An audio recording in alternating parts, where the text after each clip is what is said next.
Naira was also loaned over £1 million by the former Bedfordshire County Council. The company blames the delay on the economic downturn and has always insisted it is still seeking investment. The government says it expects evidence of progress in the near future, as the current situation is not sustainable. Failure to repair a pothole has cost Hertfordshire County Council £70,000 in damages after a cyclist suffered brain injuries in an accident. 57-year-old Alan Curtis from Bushey came off his bike in Rickmansworth after hitting a pothole. More from Carol Abercrombie. The judge at the High Court ruled that Hertfordshire County Council were entirely to blame for the accident. He said the defect in the road should have been seen on an inspection 6 months before the accident in 2009. Mr Curtis was forced to change jobs as a result of his injuries. The County Council say the accident was regrettable, but they're disappointed with the outcome of the judgment. Ministers are playing down suggestions that big changes to pensions announced by the Chancellor in yesterday's budget could mean some people run out of money after they retire. Meanwhile, the Conservatives are facing a backlash over an advert suggesting playing bingo and drinking beer are what hard-working people enjoy. It was published by the Tory party chairman and Welwyn-Hatfield MP Grant Shapps after George Osborne halved the tax on bingo and knocked a penny off a pint of beer. Firefighters rescued a person from a house fire in Stevenage last night. Crews were called to Womerley Road just after 8:15. Herts Fire and Rescue say the resident was alerted by a smoke alarm.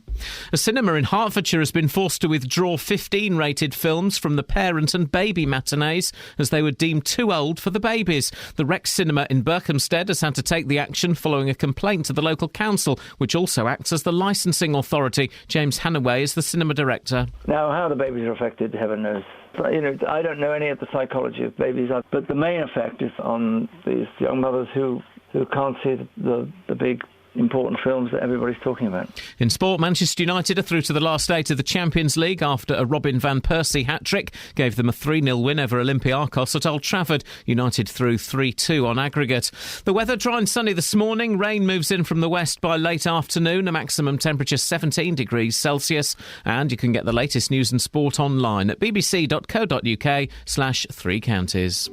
BBC Three Counties Radio's big tour of beds, hearts and bucks. It's always been a lovely town. Inviting everyone to where you live. It's a welcoming town. I think if you moved here and didn't know anybody, you would settle in quite quickly. All this week, we're featuring Newport Pagnell. A lot of my family live here, so sometimes we go out with them in the pubs or to the restaurants and things. The big tour of beds, hearts and bucks. BBC Three Counties Radio. Morning, this is Iain Lee, BBC Three Counties Radio. Some stuff to talk about this morning. I'm not going to say lots. There's some stuff to talk about this morning. There's some stuff. Unpaid loans, unwatched films, and unbelievable tweets. Oh, and beer and bingo, because that's what you people like, apparently. Facebook.com/BBC3CR. You can send me a text, 81333, start your text 3CR, or you could give me a call, 08459 455 555. Across beds, hearts and bucks. This is BBC Three Counties Radio. OK. I'll give it a second go. The intro sounds like Vienna by Ultravox. That's fine. That's good for them.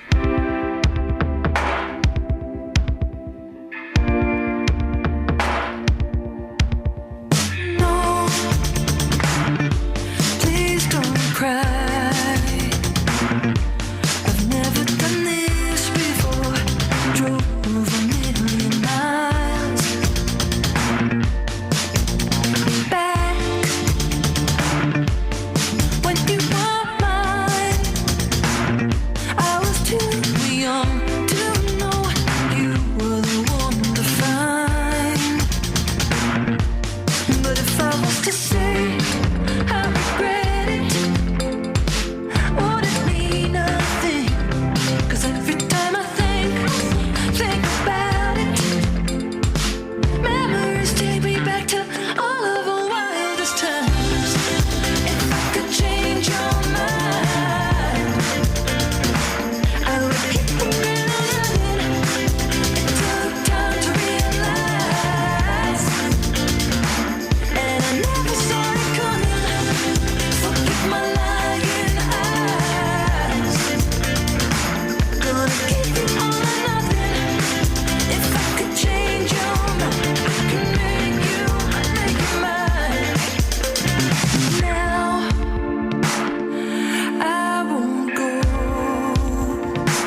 Oh, I do apologise there. The Beatles seem to have just jumped in for no reason. I do apologise. I was trying to Google something, and I pressed the wrong button. I pressed the wrong button. Tony Fisher, the Ace reporter, is pointing to the fact I used the wrong keyboard, and I apologise. I was really enjoying that Haim track. Haim really enjoying that Haim track. Now, Tony Fisher is joining me. Reason is because this is an incredible story. A loan of £2 million of public money to a proposed giant aquarium. You heard me right, kids. A giant aquarium based in Bedfordshire has now soared with interest to over £3.5 million. The government loan to the Naira project was made almost 10 years ago in 2005. And since then, well, absolutely nothing has happened. The Department for Business Innovation and Skills says it expects the company to provide evidence of progress in the near future as the current situation is not sustainable. It's a slightly complicated story, but it's an important one. Tony Fisher has been looking into this. This loan wasn't even the full amount, was it, Tony? No, that's right, Ian. It was loaned also about £1.6 million by the then Bedfordshire County Council. So in total over about £3 million from the very beginning. If you apply the same level of interest to that amount, that £1 million, then the total public loan works out now at about £6 million in total. However, neither Central Bedfordshire nor Bedford Borough Councils are prepared to tell me what the original loan amounted to exactly and what it stands at now with interest. One of the problems with this story is that the body which loaned the £2 million, the regional government body called EDA, East of England Development Agency, and Bedfordshire County Council no longer exist. Right. The EDA loan, which incidentally is the only outstanding loan in the East from this organisation, has been taken on by the Government Department of the Business Innovation of Skills, and the former County Council loan has been basically adopted by the two unitary councils in Bedfordshire, Bedford Borough and Central Bedfordshire. Now, Naira, I've heard of this, but remind me what it is. Right. It caused a lot of controversy at the time, costing up to £600 million. It stands for the National Institute into the Research of Aquatic Habitats, and it would come, in theory, complete with a freshwater research park, leisure facilities, and as I say, been dogged by controversy and delay. In 2009, it did manage to secure outline planning permission on a piece of land, which was a disused quarry in Stewartby and the brickworks, which was used for clay in the brick building industry. However, that piece of land was only secured after a High Court dispute between the original landowners Hanson and Naira.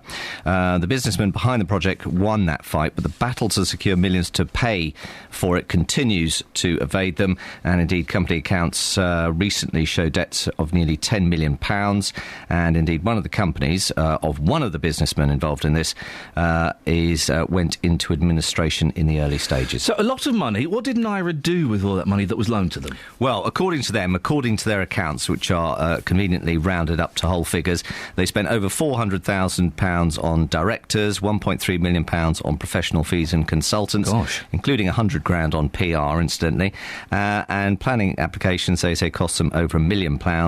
Now, Naira blame the economic downturn for the delays and insist they're still seeking investment, or at least they did when I last spoke to them.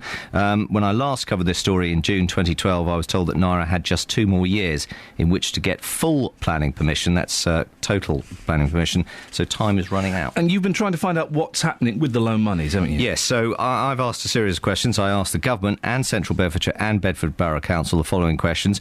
What exactly is being done to recover this debt? 2, can you provide evidence of recovery action in documentary form? 3, please provide details of the lawyers you've engaged to recover the monies. Now, the only response I was able to get from the government was it remains priorities for us to continue to receive updates from NIRA, and we expect them to provide us with positive evidence of progress in the near future, as the current position is not sustainable over the longer term. And they add, for background and guidance, we're currently in the process of assessing all options available to the department and the consortium, whatever that means.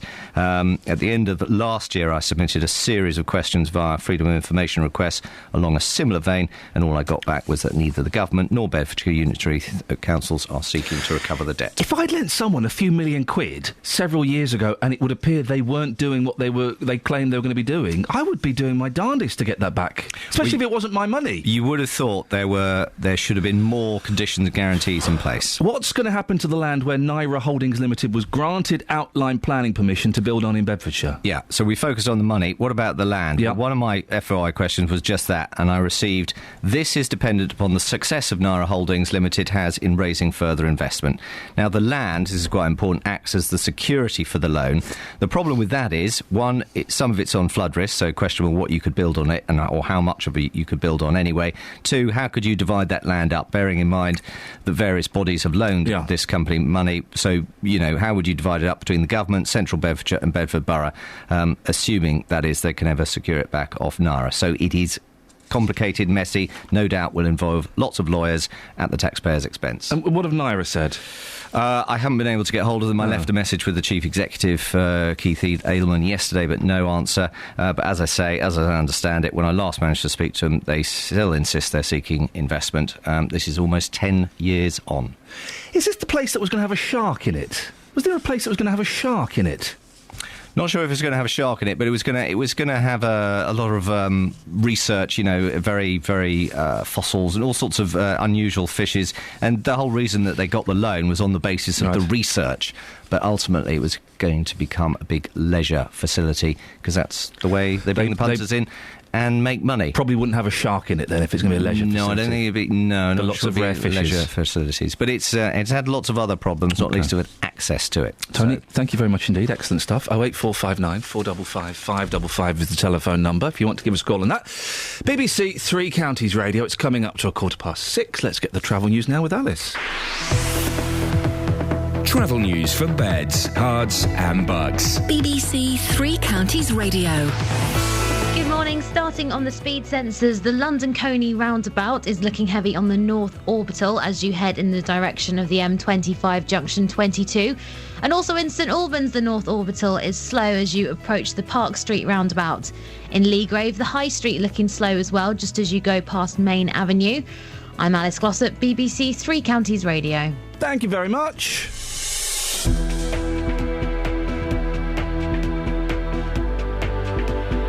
Right, 6:15. It's, where are we now? Thursday, the 20th of March. I'm Iain Lee. These are your headlines on BBC Three Counties Radio.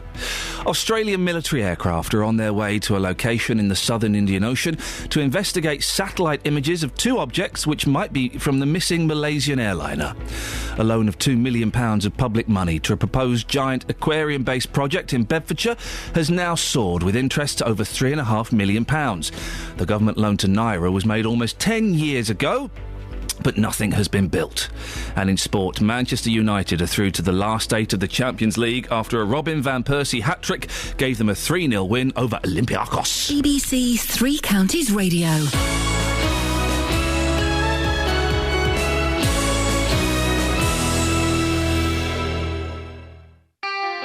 BBC Three Counties Radio's big tour of beds, hearts and bucks. I like behind the church, where you can walk round through the back of the church, right round over the broad walk there. Inviting everyone to where you live. We've been here as a family business for 40 years, selling to the high street. And all this week, we're featuring Newport Pagnell. There are lots of places you can see the sense of community. For instance, the Methodist Church just up here has a coffee morning. If you've got a story everyone should hear about, let us tell them about it. Come and enjoy the hospitality. There's always a smiling face. The big tour of beds, hearts and bucks, featuring Newport Pagnell.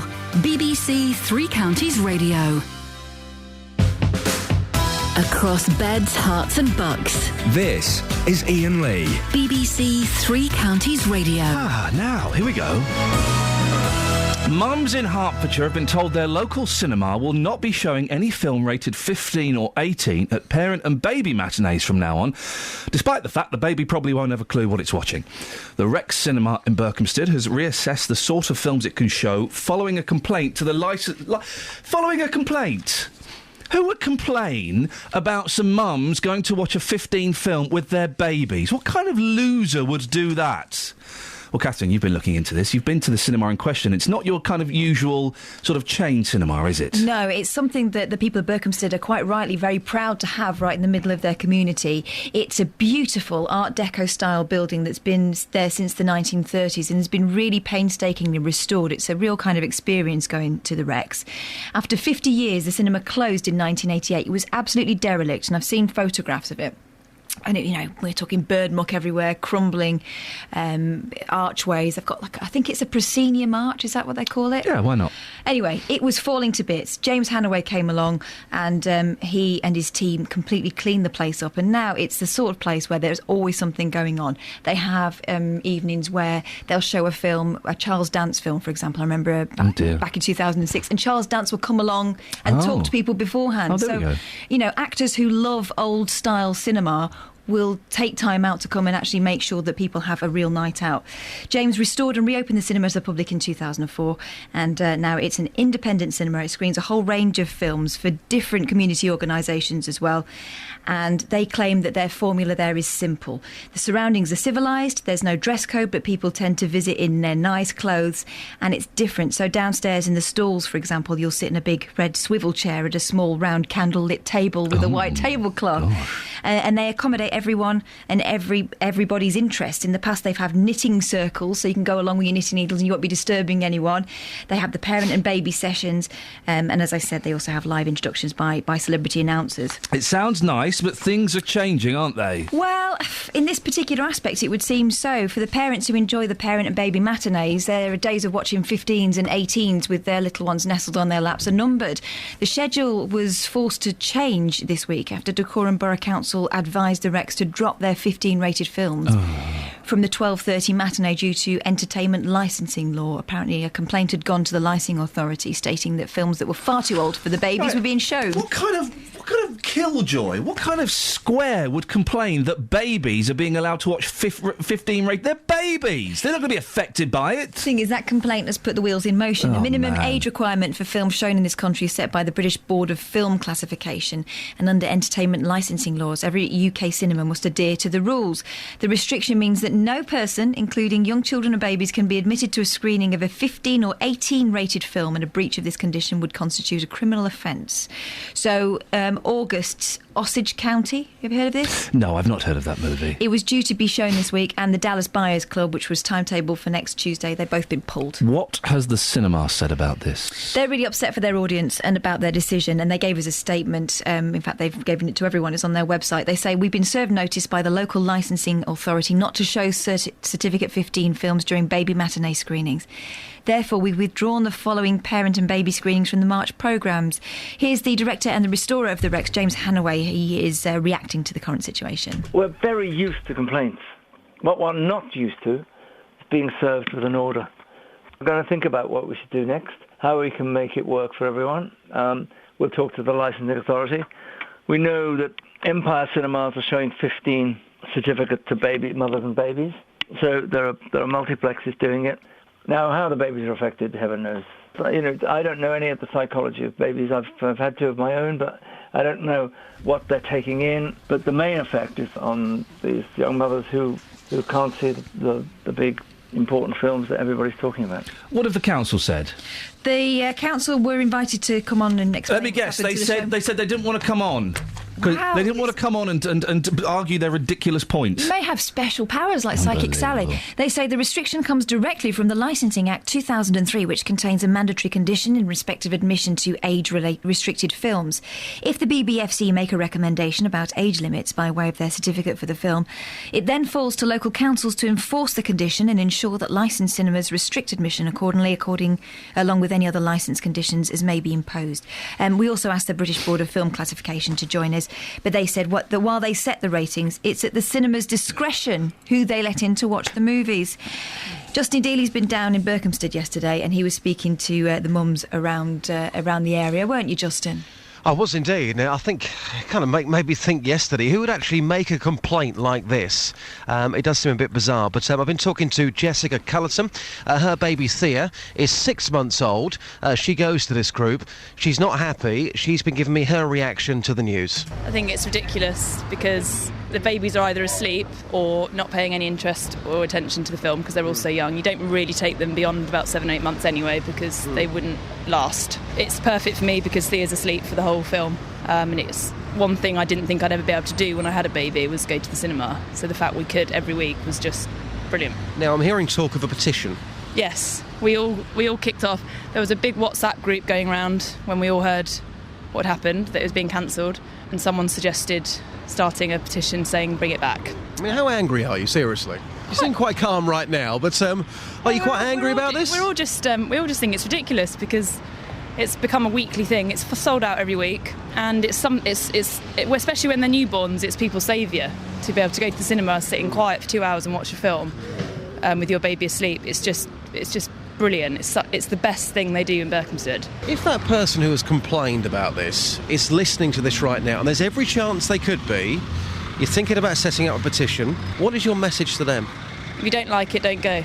If you don't think it's right, then don't take your baby, but let the rest of us do it, because we love it. What kind of square, Justin, would complain that babies are watching the Dallas Buyers Club? Yeah, somebody clearly very odd, but you've heard there from Jessica. It's a club that she thoroughly enjoys going to, and somebody has picked up the phone and made this complaint and ruined it for everybody. Justin, thank you very much. Let's put this out there. Maybe you're on the side of this killjoy, this person who has no soul, who doesn't care for young mums, and you think it is inappropriate for babies to watch 15 and 18 rated films. 08459 455 555. This week we're celebrating the magic of Neil Hannon and the Divine Comedy. Here's a song I don't know particularly well, but it's got your favourite on it, Catherine. Lauren Laverne is singing as well. You like her? I love her. Should we have a little bit? Go on then.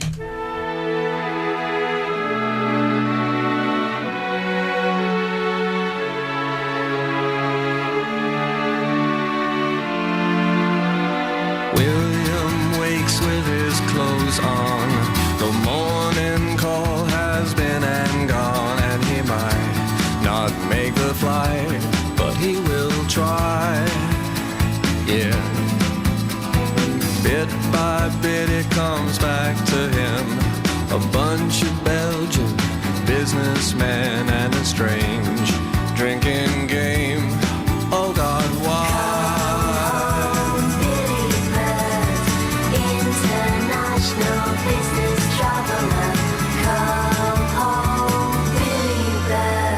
He hails a cab, but the driver sucks. He drives so slowly and he talks so much that it hurts. Billy Bird's aching brain. Yeah. He runs from the cab to the check-in desk. She says no way, but William begs on his knees. Please, please, please. Well, okay.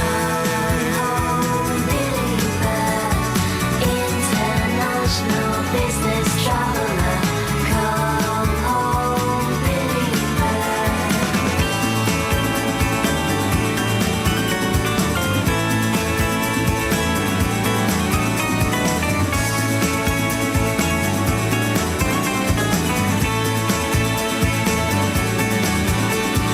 Drenched in sweat, he finds his seat, and with the luggage squeezed down beneath his feet, he begins to think that things can't get no worse.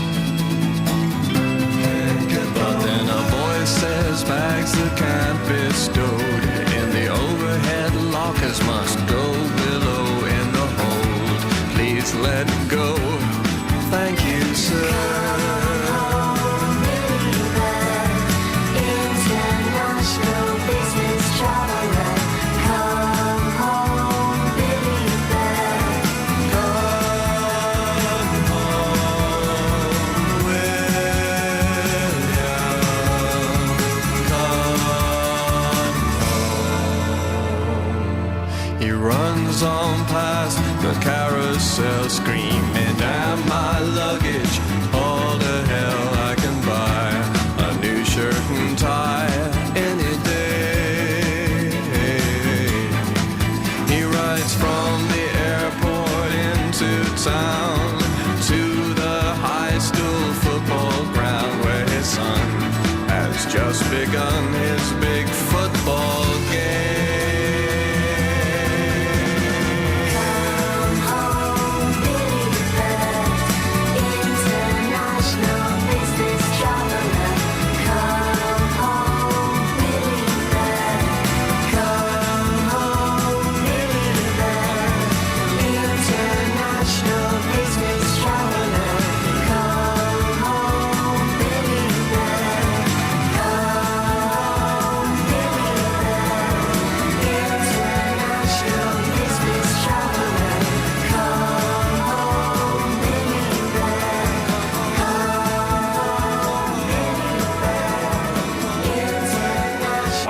I'm enjoying Neil Hannon Divine Comedy Week. I ordered a load of CDs, 3, off of a well-known internet delivery service, Amazon, for a very cheap price, a penny each.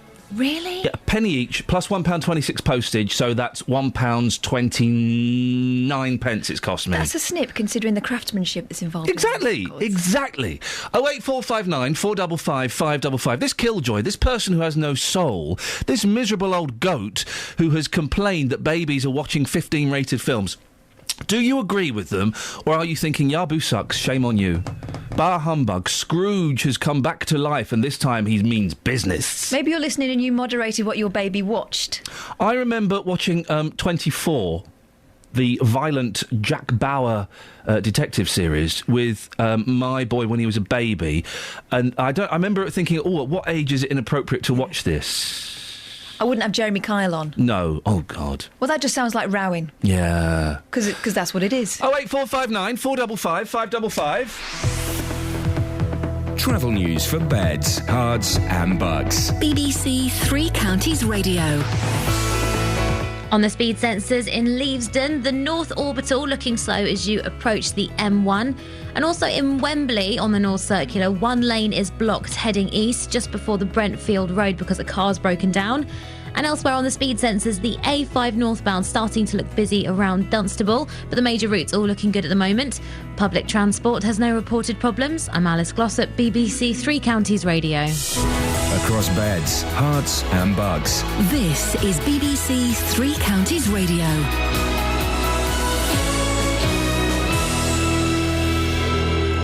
It's 6:30. I'm Simon Oxley. Australian military aircraft are on their way to a location in the southern Indian Ocean to investigate satellite images of two objects which might be from the missing Malaysian airliner. The Australian Prime Minister Tony Abbott has described it as a new and credible development. A loan of £2 million of public money to a proposed giant aquarium-based project in Bedfordshire has now soared with interest to over £3.5 million. The government loan to Naira was made almost 10 years ago, but nothing has been built. And failure to repair a pothole has cost Hertfordshire County Council £70,000 in damages after a cyclist suffered brain injuries in an accident. 57-year-old Alan Curtis from Bushy came off his bike in Rickmansworth after hitting a pothole. Three Counties Sports. BBC Three Counties Radio. Manchester United are through to the last 8 of the Champions League. This to reduce the deficit. Van Persie from the penalty spot. He's going to strike it left-footed. Here he comes. Great penalty. Running in the penalty. Here's a chance. Van Persie's made it 2-0. Just before half-time. Van Persie shoots. In and out. Goalkeeper didn't move. Hat-trick for the Dutchman. United lead 3-0 in the night and 3-2 up on aggregate. So Robin Van Persie's hat-trick gave them a 3-0 win over Olympiacos at Old Trafford. United through 3-2 on aggregate to join Chelsea in tomorrow's quarter-final draw. Here's relieved manager David Moyes. I thought it was a magnificent team performance tonight. It really was. You know, we carried no passengers. Everybody fought their corner for what they had to do in the game. And I thought we played well as well. I thought there was some good football. But I think there was a real tempo to our football, which maybe we've not seen here at Old Trafford for a lot of the games this season. Tottenham face Benfica in Lisbon tonight. looking to overturn their 3-1 first leg deficit and progress to the quarter-finals of the Europa League. And England's cricketers lost their second and final warm-up match for the World 2020 in Bangladesh. They were beaten by 20 runs by India. They'll play New Zealand in the first match of the tournament on Saturday. BBC Three Counties News and Sport. The next full bulletin is at 7. On FM, AM, online and digital radio. This is Iain Lee. On BBC Three Counties Radio. So, have Australia found the Malaysian plane then? Is that what's happened? They found quite a significant part of something. They found something that's 24 metres long in the sea, the ocean. I don't know what the difference is. 4 hours off of the Australian coastline. And so they're going to go and have a little look and see what it is. But they don't know if it is there. But if they're scrambling the Australian Air Force. I didn't know Australia had an Air Force, if I'm honest. And the New Zealand Air Force. I didn't know they had an Air Force. They're scrambling them. And the American Navy, I knew they had a Navy. I was down with that. And they're going to go and have a little look-see and see what they can find. They mentioned survivors as well. We'll be looking for survivors. I think you're just saying that to placate the Chinese family members who've threatened to go on hunger strike. Hey, happy post-budget day. Yeah. Did you enjoy it? I'm feeling very special about it. Beer's down a penny. I don't drink, but in the great scheme of things, what difference does that make? Makes no difference at all. And what has Grant Shapps done exactly? Right, page 13 and 12 and 13 of the Daily Mail will tell you all about what he's done. He's put a tweet out and it says, bingo, on some big money balls. Cutting the bingo tax and beer duty to help hard-working people do more of the things that they enjoy. It's not gone down well. It could be construed as being a little bit patronising and a little bit out of touch. Yeah. Or maybe he's well-meaning and he didn't mean it like that and it's us being cynical reading it in a patronising manner. I've tweeted him asking if he'll come on the show to explain the tweet. What do you think? So we read it again. What does it say? Bingo. Cutting the bingo tax and beer duty to help hard-working people do more of the things they enjoy, which kind of suggests that what hard-working people, working-class people... Balls and gambling! Yeah. Balls and gambling! It is patronising. It doesn't sound patronising. It is patronising. Whether he meant it that way or not, it is patronising, isn't it? 08459 455 555. One of the writers of The Thick of It said that if it had come up in a programme meeting, they would have dismissed it as being too far-fetched. No one would ever say that. Well, he did. He's coming for a lot of flack. I know... is this in the Mail? This is in the Daily Mail, yeah. Because I know The Guardian, a lefty paper, has kind of gone for it big time, and there's a big furore online about it. But it's interesting the Mail have picked up on it. And I know lots of other people... the internet almost melted last night, almost as much as when Ellen DeGeneres posted that selfie from the Hollywood Awards ceremony. Selfie. Very good selfie. 08459 455 555. If you're a hard-working person, man or woman, do you enjoy beer and gambling? Do you find that patronising, or do you think, no, fair play, he's got us just about right? Or maybe there are two other things that you would prefer to have seen in there. Like what? I don't know. Joe Mikhail and Facebook. Well, I mean, that's the assumption, isn't it? Chips and DNA tests. 08459 455 555.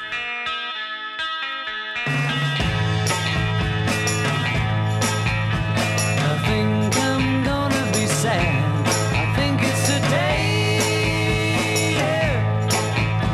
The girl that's driving me mad is going away. She's got a ticket to ride. She's got a ticket to ride. She's got a ticket to ride, and she don't care. She said that living with me was bringing her down, yeah. She would never be free when I was around. She's got a ticket to ride. She's got a ticket to ride. She's got a ticket to ride, but she don't care. I don't know why she's riding so high. Sure to think twice, sure to do right by me before she gets to saying goodbye. Sure to think twice, sure to do right by me. I think I'm gonna be sad. I think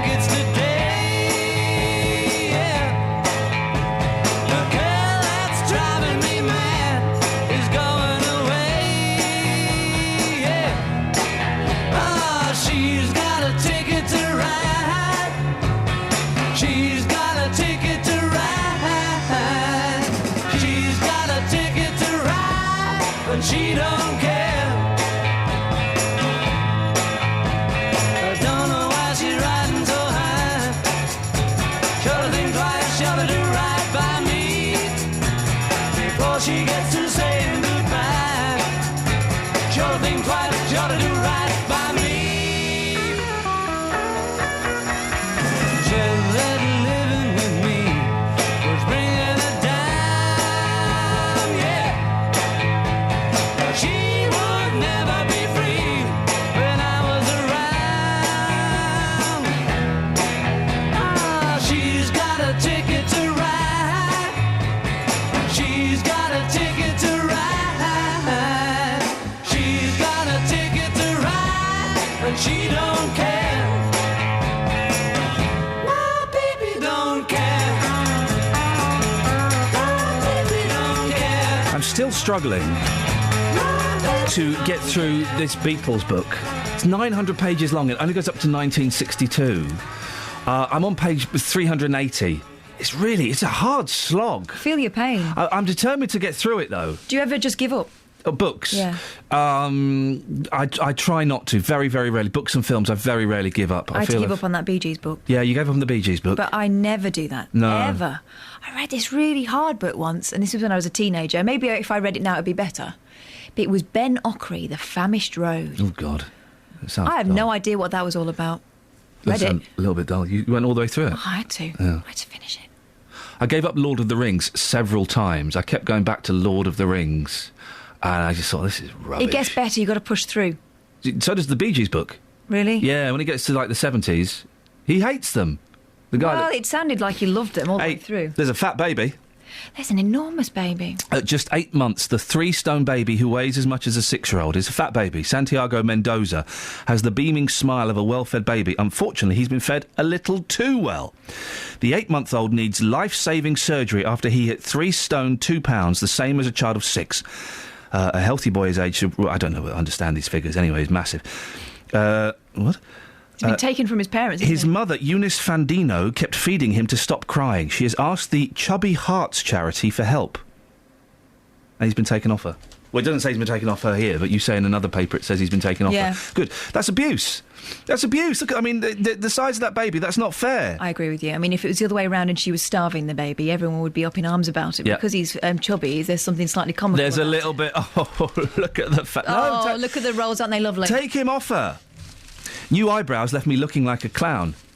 Marie Johnson had imagined something elegant and light brown when she went to a tattoo parlour to have her thinning eyebrows transformed. Now, this is a thing, isn't it? Women getting their eyebrows tattooed on. Mm-hmm. Why would you... I think as your hair gets... You know, because women carry on dyeing their hair. Yeah. So as your hair on your head actually naturally is getting lighter, your eyebrows become more sparse. And can you imagine what you'd look like if you had no eyebrows? A lot of women, particularly women who grew up in the 70s, pluck their eyebrows very thin anyway. Yeah. So they've got a very, very thin line of very, very light hair. That's Why don't they do what some women do, or they draw it on? I've seen women with drawn-on eyebrows. There's an art to that, isn't there? And not everyone gets it. She claims she's been left looking like a cross between a clown and a drag queen after the procedure. Mrs. Johnson, 43, pictured, was given the £120 semi-permanent cosmetic procedure as a Mother's Day present, but she said the botched transformation has left her unable to leave the house. Do you know what they'd be worse than what they are, actually. They look all right. I mean, they look like HD eyebrows. It's a look that's around at the moment. Do you know what the tattoo parlour's called? Pretty in Ink. Like the film Pretty in Pink, but with a P missing. That's good. I like that film. I used to have such a crush on her. Molly Ringwald. Oh, man alive. Molly Ringwald. What you got? Health and safety ban mother from breastfeeding in a hospital. Hello. A mother who was told she could not breastfeed her newborn in a hospital waiting room yesterday condemned the disgusting way the NHS had treated her. This is Gemma Murphy. She says she was reduced to tears after nurses put her in a private room so she could feed 6-week-old Neve without offending other patients. Dear. When I was breastfeeding, I would have appreciated that. Yeah. But some women can do it quite subtly in public. Yeah. If they're comfortable, leave them alone, surely. I always leave them alone when they're comfortable. Yeah, you should. 08459 455 555. Bit of Mama Cass. Oh, I love this Why one. not? Why not? Once I believed that when love came to me,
BBC 3CR, it's 6:45. Let's get the travel news now. Here's Alice. Travel news for beds, cards and bugs. BBC Three Counties Radio. On the M40 southbound, we've got reports there's a vehicle that's taking up 2 lanes and making things slow between junction 9 for Bicester and 7 for Tame. And the M25 anti-clockwise between junction 21 for the M1 and 18 for Chorleywood looking heavy now. Also the A1 southbound building up between Stirling Corner and Apex Corner. And on the speed sensors, the A5 southbound is slow going through Dunstable. Public transport has no reported problems. I'm Alice Glossop, BBC Three Counties Radio. 6:45. It's Thursday the 20th of March. I'm Iain Lee. These are your headlines on BBC Three Counties Radio. Australian military aircraft are on their way to a location in the southern Indian Ocean to investigate satellite images of 2 objects which might be from the missing Malaysian airliner. A loan of £2 million of public money to a proposed giant aquarium-based project in Bedfordshire has now soared with interest to over £3.5 million. The government loan to Naira was made almost 10 years ago, but nothing has been built. And in sport, Manchester United are through to the last 8 of the Champions League after a Robin van Persie hat-trick gave them a 3-0 win over Olympiacos. Let's get the weather with Elizabeth. Beds, Hearts and Bucks weather. BBC Three Counties Radio. Hello, very good morning to you. Today's a bit of a transition day weather-wise because we're going to see much cooler conditions for the end of the week. But today, it's still mild outside. Certainly a mild start. We've got temperatures at around 7 or 8 degrees for the most part at the moment. There's some cloud around, but where we do have the cloud, that will tend to thin and break. So dry, bright and breezy for this morning and for much of this afternoon as well. A fairly brisk southwesterly wind. We will see a bit of sunshine around here and there, and in the best of the sunshine, then temperatures up to 13 degrees, so it's not bad at all. 55 in Fahrenheit. We're getting away with quite a nice day, basically. And then gradually things will cloud over into the afternoon. We're going to see it turn wet and windy for a time, and possibly through this evening's rush hour as well. The band of rain eventually clearing overnight to leave behind some colder conditions, but still quite windy, so no frost tonight. Temperatures down to around 4 or 5 degrees Celsius. Into tomorrow, there'll be some sunshine around, but it will feel rather different. It will certainly feel a lot colder. Some blue skies, some rain around on Friday night. For the weekend, the winds are going to drop out, so we'll see some showers, yes, some spells of sunshine. Temperatures by day only at around 8 or 9 degrees, and some rather frosty nights too. That's the forecast. Every weekday morning from 9. Good morning, welcome to the JVS show. Your local stories. Have you had to rebuild your life after being a victim of crime? Do you think it's inhumane to keep people in prison for life? Do you think that immigration needs to stop? Your local life. Why do 70% of this country feel immigration is wrong? We've actually got an open doors policy. I am just so angry listening to some of them people. What the government will do, they'll start introducing American-type sentencing, like 200 years in prison. The JVS show. British people are not xenophobic. Weekday mornings from 9 on BBC Three Counties Radio. What you got in the papers? I've not seen a lot today, to be honest, Catherine. It's kind of that post-budget thing where there's a picture of. Let's see. Have they gone for the usual suspects? How will the budget affect you? They normally have a single mum. Yeah. Where is it? Here we go. Go on. Who have you got? Jim and Tracy and their son. So they've got the 2.4 children family there. Where's the son? Because the son normally a bit more diverse. While you look for that, some good news if we survive into our 80s. Oh, go on then. Our health might deteriorate in our twilight years, but there's no bar to happiness. In fact, it's then that we seem to be at our most content. People in their 70s and 80s are happier than those in their 60s because they feel a greater sense of achievement reaching old age, research shows. This is a study of 10,000 men and women over 50. Good for them. And they found that although, bad news, the quality of your life decreases as you enter your 60s, the feeling of happiness actually increases. You wouldn't get that from some of the people we speak to on this show, do you?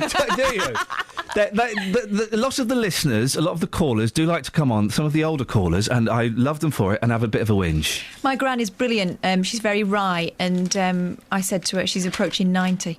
I said, what's it like to be that old, Gran? She went, well, it's the alternative. Which, of course, is true. They've got, what they've done here, I think, is they've gone to, here we go, in the sun, 2 Downing Streets. They've gone to one in Newport, South Wales, and one in Manchester. Genius! That's what they've done, you see, and good for them. And the Daily Mail have done their usual thing as well of, isn't this disgusting? We'll show you a big picture of it. Oh, yeah, Kylie's Web backlash as Kylie, 45. Hey. Do we need a age there in the headline? Gyrates for pop video. And here's some pictures so you too can be disgusted. A web backlash? What's that a euphemism for? It's basically, she's an older woman and she's still got a nice bum. She's beautiful. Really? Yeah. I always preferred Danny. Really? Yeah, Danny Alternative Minogue. Yeah, I preferred the other Minogue. I just thought there was something... There was a certain something about it. She had the X Factor. Before the X Factor became a word that people now don't know what the X Factor means. I think it means a talent show. Danny, if you're listening, you've achieved something. Grant Shapps hasn't called in. We've asked Grant Shapps to call in. I've tweeted him to talk about that... that tweet that he put out. What tweet's that? The tweet that common people like beer and bingo, basically, is what he's saying. Well, yeah. Hard-working people like beer and bingo. Really? I don't know that many people that play bingo. There was a big excitement about, they've reduced the tax on bingo from 20%, I think, to 15%. Oh, well, is it going to affect that many people? Maybe we're out of touch. Maybe it's us that's out of touch. Could be. I like a bit of bingo. I've not played bingo for, when my nan was alive, so 20 years. And it's fun, but it doesn't really affect that many people. I like a beer on a hot summer's day. Well, but a penny off. You'd have to have 100 beers to save yourself £1. Well, some people will go for that. Some people would. 08459 455 555.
A little bit of Dr. Hook, even their kind of slightly limp mid-70s disco phase. I quite like it. It's nothing special. It was a bit lift music, wasn't it? He hates that song. Dennis hates that song. Why? He just thinks it's rubbish. He thinks it's rubbish. And it was used for a cat food commercial as well. What, the cat had sexy eyes? Yeah, cats have got sexy eyes.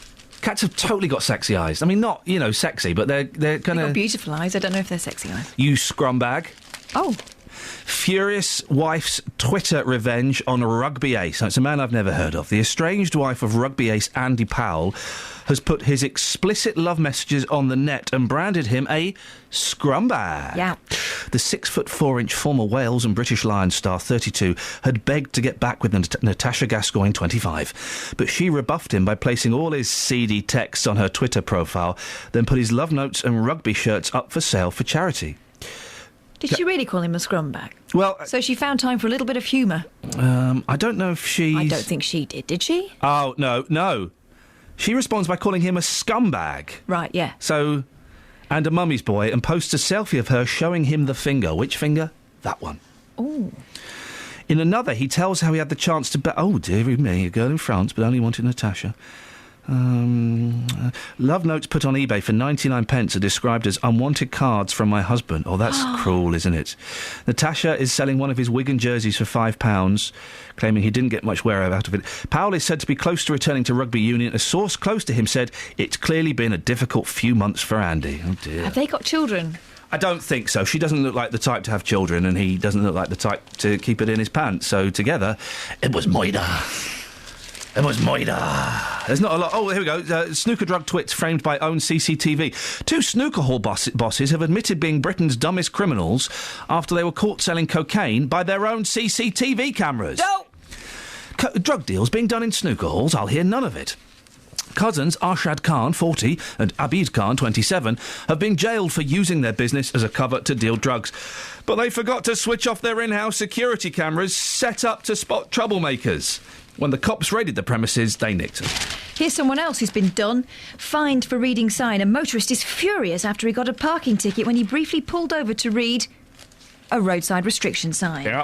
David Osborne stopped outside a bar he was visiting and got out of the driver's seat for just 90 seconds to read the parking sign on the pavement. When he realised it was a clear way for another hour and a half, he jumped back into his car and parked nearby. But his apparently innocent actions were caught on film by an eagle-eyed CCTV operator at Bristol City Council, who fired off a £70 penalty notice. Kablam. Serves him right.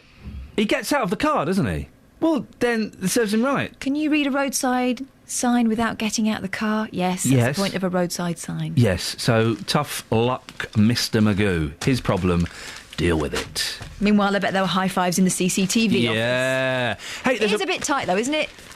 He only stopped for 90 seconds, for heaven's sake. Tough.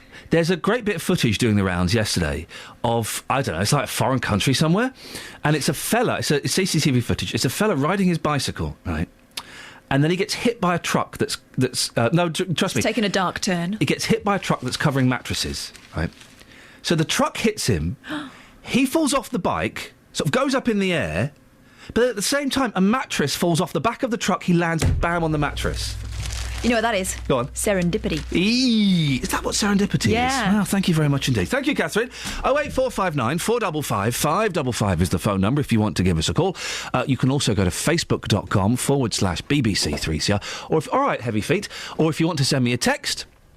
then why not send me a text? 81333, start your text 3CR. And while we're giving out contact details, I have an email address as well, very futuristic, very modern.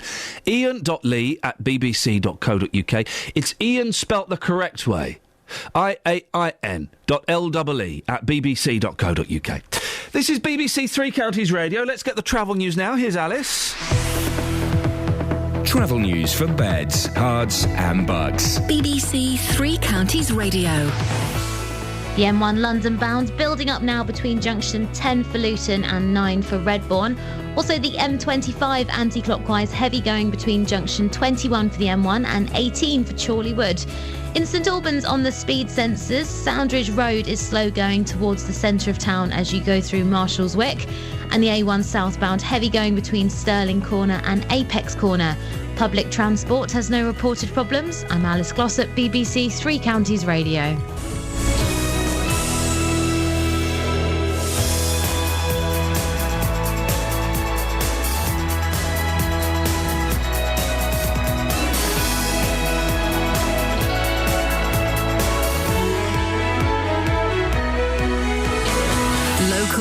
Vocal across beds, hearts and bucks. This is BBC Three Counties Radio.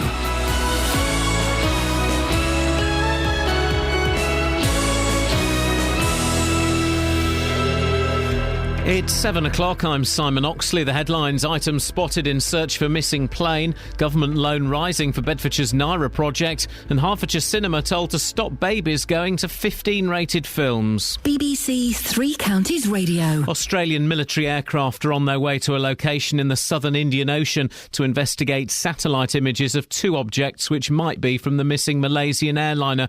The Australian Prime Minister Tony Abbott has described it as a new and credible development. John Young is from the Maritime Safety Authority. The largest image that I've seen is assessed as being 24 metres. There's another one that's smaller than that, and a number of other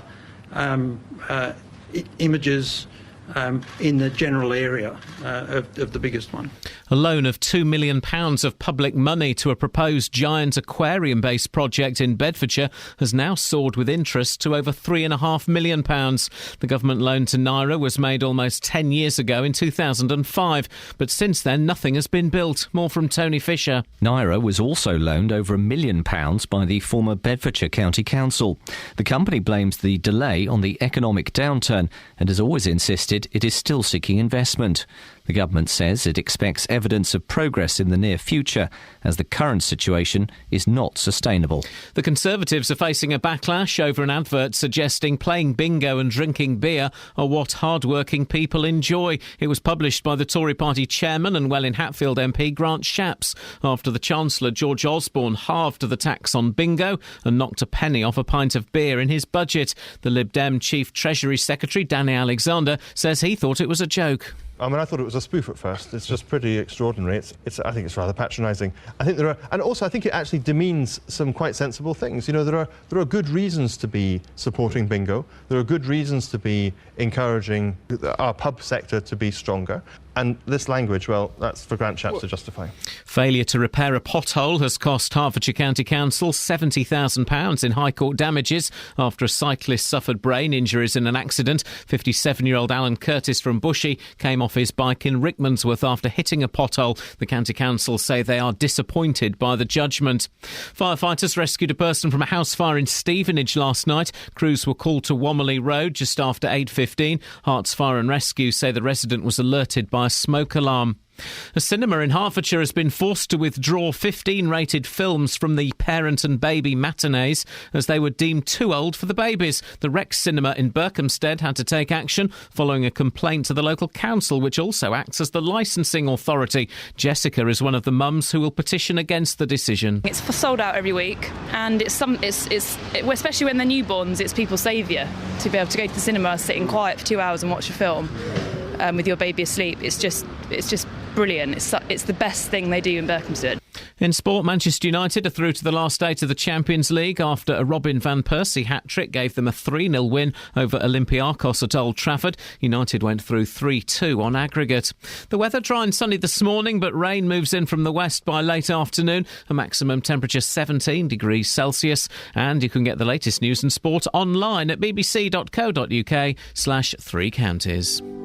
BBC Three Counties Radio's big tour of beds, hearts and bucks. I would home in on our sense of community, our can-do attitude in the town. Inviting everyone to where you live. There's always somebody to say hello to, there's always somebody popping into, there's always something new in the shops. All this week, we're featuring Newport Pagnell. The friendliness, the community spirit, the well-being. The big tour of beds, hearts and bucks. BBC Three Counties Radio.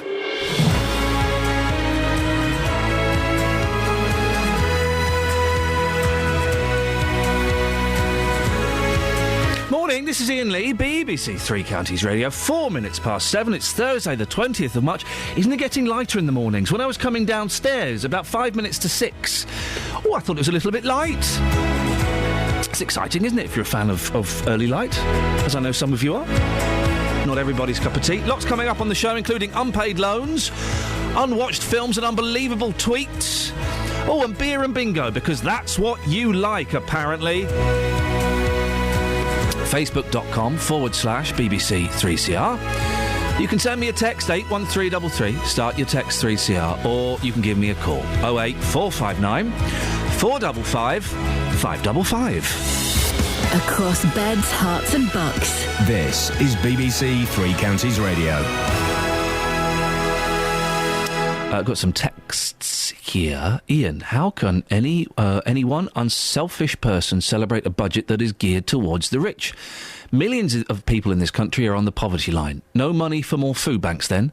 I work 7 days a week just to keep what I've got. If I lose my job, I lose everything. That's Cameron's Britain Today, says Pat. And Maff in Hanslope says, Iain, a penny off beer is more significant in terms of greedy brewery bosses rounding up to a 5p increase if it had gone up 1 pence. I'm a bit confused. Bashing their tenants and punters alike. Anyway, off to save myself 10 pence to celebrate. Well done, Maff. And we've had an email. I don't believe this email, Aidan. I don't believe it, but I'm going to read it. We're talking about that rugby man's wife who, did all kinds of things when he cheated on her. Aidan says, Iain, an ex-girlfriend took revenge on me. No, I don't believe this for a second. I think this is a joke, but I'll read it. An ex-girlfriend took revenge on me by taking all the fruit and veg from my cupboard and putting it in the washing machine and switching it on. I mean, it would make like a sort of stew, wouldn't it? You'd have like... Was he a fruitarian? Do any of your viewers have similar vegetable-based revenge stories? I'll put it out there. I don't believe that for a second, Aidan, but I'll put it out there. 08459 455 555 is the telephone number if you want to give us a call. Now, alone... Oh, yep. There was the crest story, wasn't there? Go on, what's the crest story? It's always a friend of a friend who's done it. Go on. Where you sow crest seeds into their carpet. Never happened. Never happened. A loan of £2 million of public money to a proposed giant aquarium-based project in Bedfordshire has now soared with interest to over £3.5 million.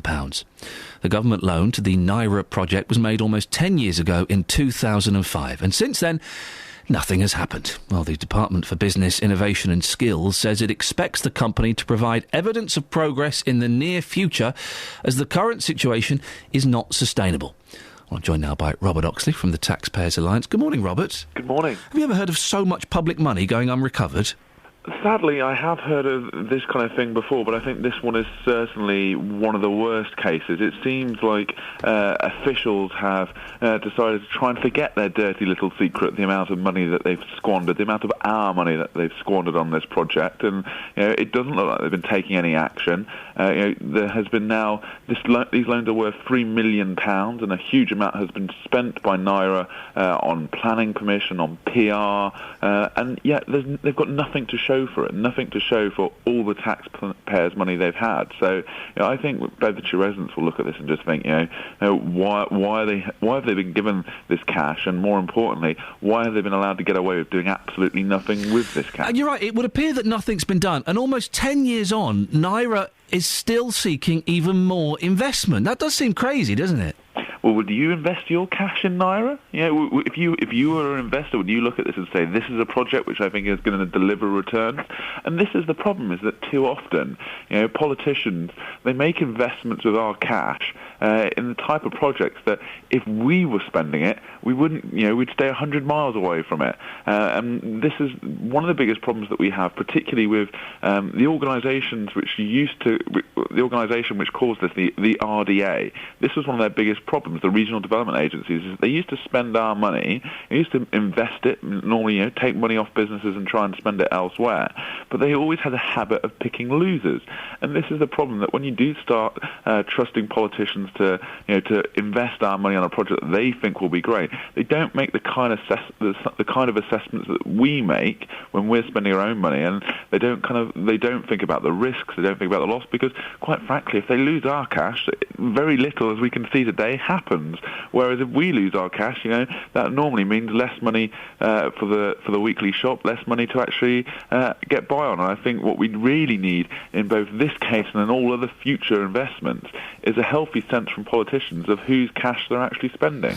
What makes this even more confusing is the loan is secured against the land on which Naira have planning permission, but it could be divided up between the government and two Bedfordshire council departments. It's all very messy, isn't it? It is absolutely messy, and the last thing that we need is further costly legal action, which ends up putting further bills on the taxpayers. The project has been faced kind of legal cases before, and the problem is that taxpayers will lose out yet again. I think what needs to happen very quickly is this situation needs to be resolved, and quite frankly, some steps need to be taken to get some of the money back on this, either by selling off the land, because it doesn't look like the project's going anywhere, and I hope the fact that your show and that the BBC have highlighted the big problem here will actually give a bit of impetus to those in charge of the project, because just simply allowing it to rot there without anything being done is totally unacceptable. The Department of Business, Innovation and Skills sent a statement saying, "It remains a priority for us to continue to receive updates from NIRA, and we expect them to provide us with positive evidence of progress." They're living in a fantasy world, aren't they? Well, I'm assured of you that they continue to be focused on getting updates. Wow, that sounds like they're doing a lot, hey? I think what we really need is a serious effort to resolve this situation, because a large amount of taxpayers' money so far has been squandered on this project, and that's millions of pounds, which eventually will have to come out of family budgets, and that's totally unacceptable, because it's not the government who are paying for it; it's ordinary households, it's ordinary residents, and more of these cases, more of these wastes happen too often, and it is about time that we had a culture of accountability, so that when money is wasted, somebody takes the blame for that and faces the consequences. Robert, thank you for your time. Always good to talk to you. Robert Oxley from the Taxpayers Alliance. We did ask to speak to NIRA, and they said, Across beds, hearts and bucks. This is Iain Lee. BBC Three Counties Radio. I've got this thing on my finger. I think it's an ingrowing fingernail. It is actually on that finger. I think it's an ingrowing fingernail. The side it's excuse my language, it's bloody. And it really flipping hurts. Now, is it an ingrowing fingernail, or has just the skin come away from the side of my... Either way, I don't know. It really hurts. Oh, it's an half hurt. I'm being very brave about it, though. Very brave about it. 08459 455 555 is the telephone number. If you want to give us a call. The team are now hastily putting on hand cream after I've mentioned my manky fingers. And good for them. Good for them. We're talking as well this morning about a story. A big fan of the cinema. It's expensive.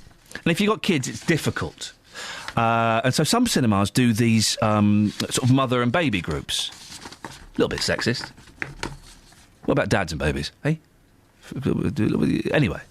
What do they call Fathers for Justice? Come on, guys.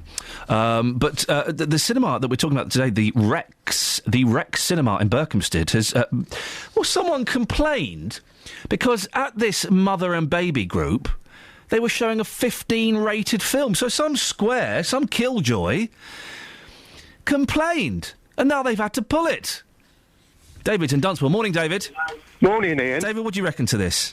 Well, the ruling in South Africa is that it's 2 to 18, so the minimum age to take a child into a cinema was 2 years old, or driving out there. Yes. Hello? Hello, yes. Turn your radio off, David. It's off, but... Well, then what's that in the background? Oh, I don't know. Oh, OK. But anyway, that's it. That's the minimum age, 2 to 18. So hang on, you can't... In South Africa... I'm struggling to get the point, but we're going to pursue it. In South Africa, you can't go to the cinema below the age of 2. Yeah, but you can... Because you go to drive-ins, don't you? So you can have the kid in the back seat. Are you telling me they don't have indoor cinemas in South Africa? They do have indoor cinemas, but the drive-in cinemas 2 to 18. OK. What about the indoor cinemas? I'm not too sure. Thank you very much indeed. David, I've not got a clue. Thank you, David. I was struggling with that a little bit. Do you not mean that you just don't pay until they're 2? They don't count for a ticket till they're 2? One of the worst cinemas I've ever been in my life was in Pakistan.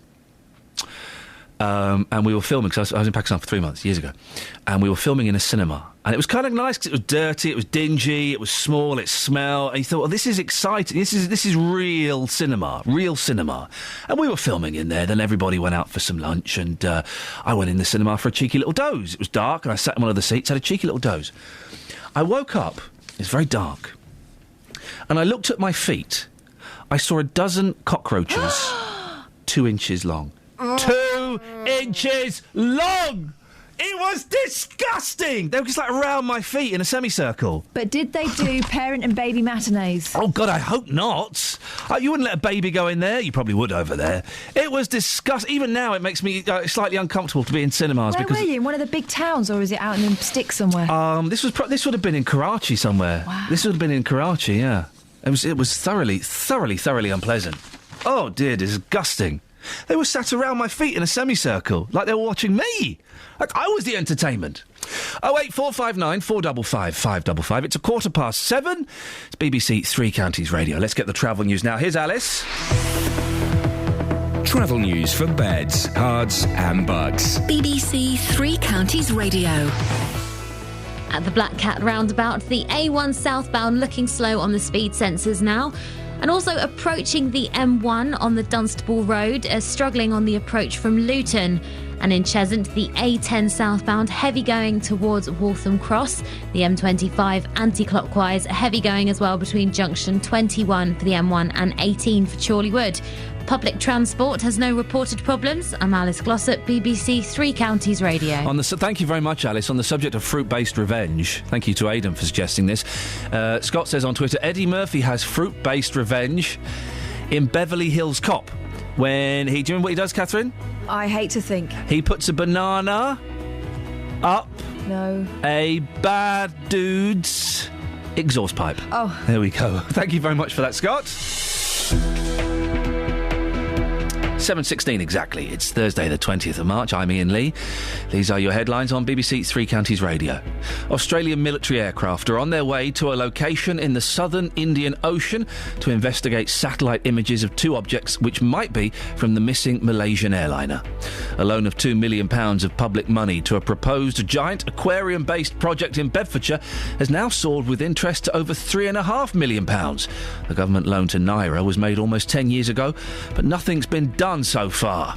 And in sport, Manchester United are through to the last eight of the Champions League after a Robin van Persie hat-trick gave them a 3-0 win over Olympiacos. BBC Three Counties Radio.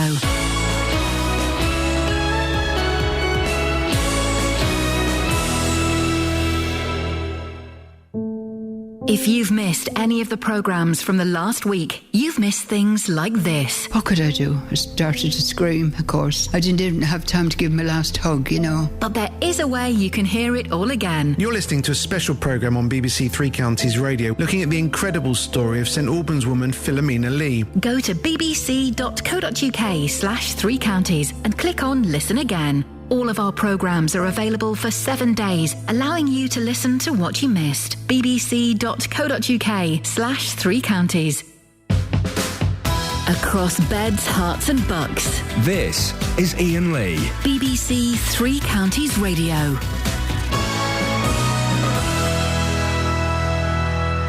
Morning, this is Iain Lee, BBC Three Counties Radio. If you want to give me a call, 08459 455 555 is the telephone number. You can also go to facebook.com/BBC3CR. And there are other ways to get in touch as well. There are other ways to get in touch, and I'll leave those up to you to find out what those ways are. We're going to speak to Justin Daly in a little bit about this cinema in Berkhamsted. I can't believe these squares, OK? It's a nice little thing they do. The Rex in Berkhamsted, they put on screenings for mums and dads and their kiddies, like little babies. It's not even 3, 4, 5-year-olds, it's babies, OK? And they would go and see these films in the daytime, about 12:30, 2 o'clock, something like that. Their kids could sit there. It didn't matter if they made a noise, because it's kids, you know. It's what they're there for. And they were showing 15 and 18 rated films during these parent and baby matinee shows. Some square has complained about it. Some square has kicked off about it. Well, I'd love to get your thoughts on this. 08459 455 555. What do you reckon? Is it... would you complain about something like this? Do you think it's inappropriate for babies to watch 15 films? What do you reckon, Justin? Berkhamsted, the home of the killjoy. This story is bizarre. I mean, who would actually take the time to phone the council and say, this is what's going on, and that person has ruined recommend it for absolutely everybody. I'm a big fan of small independent cinemas. I'll go to the chains if I need to, you know, but I do like the small independent cinemas because you get a bespoke service there. There's just something a little bit... The big cinemas, the big chains, the View, the Odeons, the things like that, they're a little bit soulless. They perform a function, but they're a little bit soulless. Whereas if you go... Thank you, Kelly. I've just been brought a coffee. Thanks for the cough. If you go to a smaller one, there's just something a little bit special about it. And for someone to see that parent-baby groups are showing 15-year-old films that are for 15s and then going home and complaining about them, Yaboo sucks. Well, I'll tell you what, the Rex has got a fantastic reputation locally. I live in Hemel Hempstead. It's a very different, it's a very unique cinema. When was your first childhood memory, Ian? When can you first remember anything that happened or anybody that you were influenced by? Well, I remember being 3 years old in my living room, and I remember, this is true, I remember peering around the coffee table and looking at my mum and thinking, I am 3. Seriously, that's my first memory. Okay, so 3 years old. So I was sentient at 3. If you were in a room at 6 months old watching a violent film, that would have meant absolutely nothing to you because you're a baby. What was the first the first film you went to see at the Pictures? Oh, that's a very good question. I'm going to have to get back to you on that one. I remember my first film, I think... We had a spate of when I was about 6 or 7 going to the Pictures. The first one I remember going to see, at the age of 6, I think, was a long-forgotten film starring Bill Cosby and Elliot Gould called The Devil and Max Devlin. Ooh. And Bill Cosby was the devil, and Elliot Gould went to work for the devil to collect souls. This is a big concept for 6 years old. 6 years old. Wow. It was a Disney film. And but then he repented and he did good things and God came and rescued him. Yeah, I think I now realise why you're so weird. But let's throw this out there. The first film you saw at the cinema, please, as a child. 08459 455 555. Anyway, you've been to Berkhamsted. What have people been saying? Yes, well, I think a lot of people confused, a bit like us, as to what on earth is going on here. I've been asking people whether the right decision has been made here. I don't think so, no. I don't think they can cooperate and understand the full value of the film, so... They don't know what's going on? No.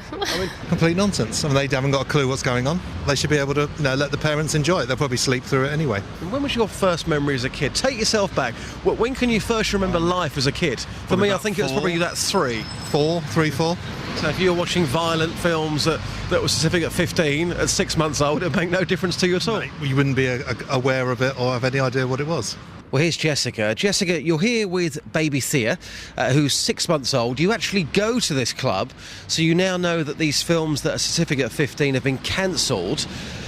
How do you feel about that? I think it's ridiculous because the babies are either asleep or not paying any interest or attention to the film because they're all so young. You don't really take them beyond about 7 or 8 months anyway because they wouldn't last. It's perfect for me because Thea's asleep for the whole film, and it's one thing I didn't think I'd ever be able to do when I had a baby was go to the cinema. So the fact we could every week was just brilliant. Now, I'm hearing talk of a petition. Yes, we all kicked off. There was a big WhatsApp group going around when we all heard what happened, that it was being cancelled, and someone suggested starting a petition saying bring it back. I mean, how angry are you, seriously? You seem quite calm right now, but are you quite angry about this? We all just think it's ridiculous because it's become a weekly thing. It's sold out every week, and especially when they're newborns, it's people's saviour to be able to go to the cinema, sit in quiet for 2 hours and watch a film with your baby asleep. It's just brilliant. It's the best thing they do in Berkhamsted. If that person who has complained about this is listening to this right now, and there's every chance they could be, you're thinking about setting up a petition, what is your message to them? If you don't like it, don't go. If you don't think it's right, then don't take your baby, but let the rest of us do it, because we love it. I personally wouldn't let any of my children watch anything like that when they were little. When you say little, what about a baby? We're talking 6 months old. Do you think that makes any difference? No, I don't think they take it in. I remember, Justin, being a young lad, must have been about 7, about 1980, and my parents got a copy of the Texas Chainsaw Massacre on video, but on the Betamax video. They wouldn't let me watch it, but I remember hearing it. I remember being in bed, and if anyone's seen the original Texas Chainsaw Massacre, the last 35 minutes is a woman being chased by a lunatic with a chainsaw. So for literally 35 minutes, all you hear is literally, and I remember being in my bed at the age of 7, absolutely shivering with fear. Yep. It was terrifying. It may have been terrifying, but at 6 months old, No, I wouldn't certainly wouldn't have had that effect. They wouldn't have registered. You've heard there from parents very angry about this, but also everybody else in Berkhamsted can't understand why somebody would complain and why it would make any difference at all for a baby being in a cinema when a 15 or an 18 film is being shown. I hate Killjoys. Thank you very much, Justin. Joined now by, my favourite film critic and social commentator. It's Richard Fitzwilliams. Morning, Richard. Good morning. What's your reaction to this? Mother and baby groups told they have to show PG films. Well, it's absolutely preposterous, and sometimes authority is, and I only hope that the petition succeeds. I mean, it is just plain ridiculous enforcing rules of this sort in this way. I mean, it's farcical, and I mean, I do applaud the mothers wanting to enjoy the cinema experience. I mean, quite obviously, it's crazy, and let's hope it's changed very, very soon. What influence, Richard, does the BBFC have over this, if any? Well, I mean, if it's not a matter of parental guidance, if it is a matter of I understood it was local authorities who issued certificates. If that's the case, the BBFC give a certificate nationally, and then, as I understand it, it's locally. So it's local discretion. But yes, but I mean, this is circumstance isn't regarding a certificate. It's regarding common sense, and sometimes there's very little of that in certain judgments. I mean, let's just hope it alters, because it's so important. I mean, you shut out the cinema experience, or you're forced to see certain types of films. I mean, it's obviously ludicrous at the age of a very, very few months. Clearly, I mean, this is not something that anyone was thinking of when they were giving a certificate. And we want to be encouraging people into the cinema, I would imagine, particularly these small independent cinemas that are trying to do something a little bit special. They're wonderful, aren't they? Oh, how right you are. And of course, we know from a 2011 survey that 80% of films which are seen in Britain are seen in one way or another, either downloaded on the television screen, on your DVD, video, whatever. Of course, this is so important to keep this alive as much as you can. And matters dealing with time and the pace of life and all the rest of it, it's difficult enough for anyone to go to the theatre, and also that's much more expensive. And there's no question at all that look at the problems when it comes to going to concerts and so on. This is so important in the life of a community, and keeping cinemas of this sort alive and keeping the experience alive. Obviously, I'd be in favour of someone seeing Gravity on DVD if they haven't got time to see it in 3D as it should be seen, for example, on the wide screen, and that goes for most films. Some of them can be seen with perfectly, well, obviously, I mean, as intended on a screen. If it's small and if it's a drama, sometimes it doesn't matter, but a film is a film originally intended to be seen on the wide screen. The experience. It's the experience, exactly. Richard, we're running out of time. We need to get you on for longer next time, because I love talking to you. Give me a pick of a couple of films that are out at the moment that we need to see. Well, at the moment, I mean, I would suggest that Start Up. It's a remarkable British film directed by David Mackenzie.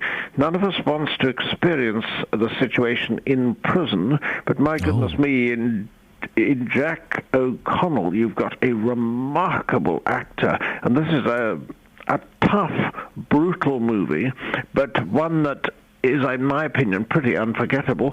One to, frankly, avoid, it's finally with us, is Labour Day. It's Kate Winslet and it's Josh Brolin, but when a prisoner forces himself into the life of a depressed mother, and we see it through the eyes of her son, frankly, it isn't convincing. So those are the two of the films out. Two films that, and I'm only talking over you because we're running out of time. One film I've seen and one film I'm looking forward to seeing. I was supposed to go to a screening this week and couldn't. The one film I've seen is the latest Wes Anderson, The Grand Budapest Hotel. Oh, that's terrific. Isn't it brilliant? he creates his own Ruritania between the walls. It's magical. Because he's got a good script and he's got Ray Fiennes on top form, not to mention a galaxy of stars. It's magical. And the one I really want to see is the John Ronson scripted film Frank, that's kind of very loosely based on Frank Sidebottom.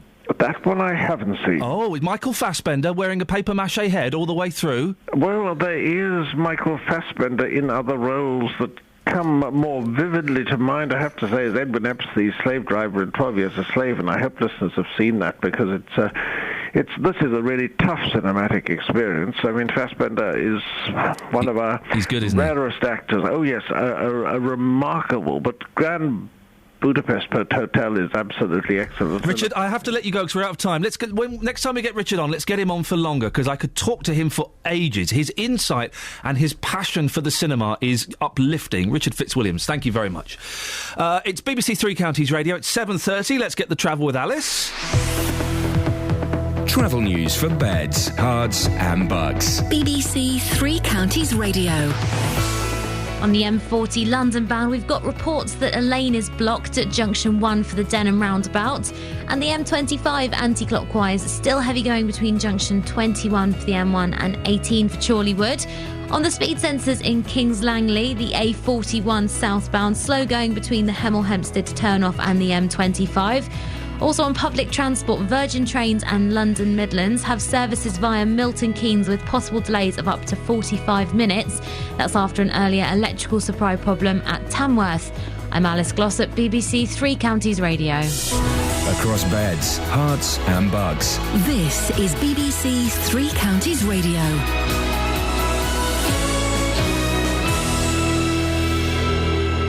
It's 7:30. I'm Simon Oxley. Australian military aircraft are on their way to a location in the southern Indian Ocean to investigate satellite images of two objects which might be from the missing Malaysian airliner. The Australian Prime Minister Tony Abbott has described it as a new and credible development. A loan of £2 million of public money to a proposed giant aquarium-based project in Bedfordshire has now soared with interest to over £3.5 million. The government loan to Naira was made almost 10 years ago in 2005, but nothing has been built.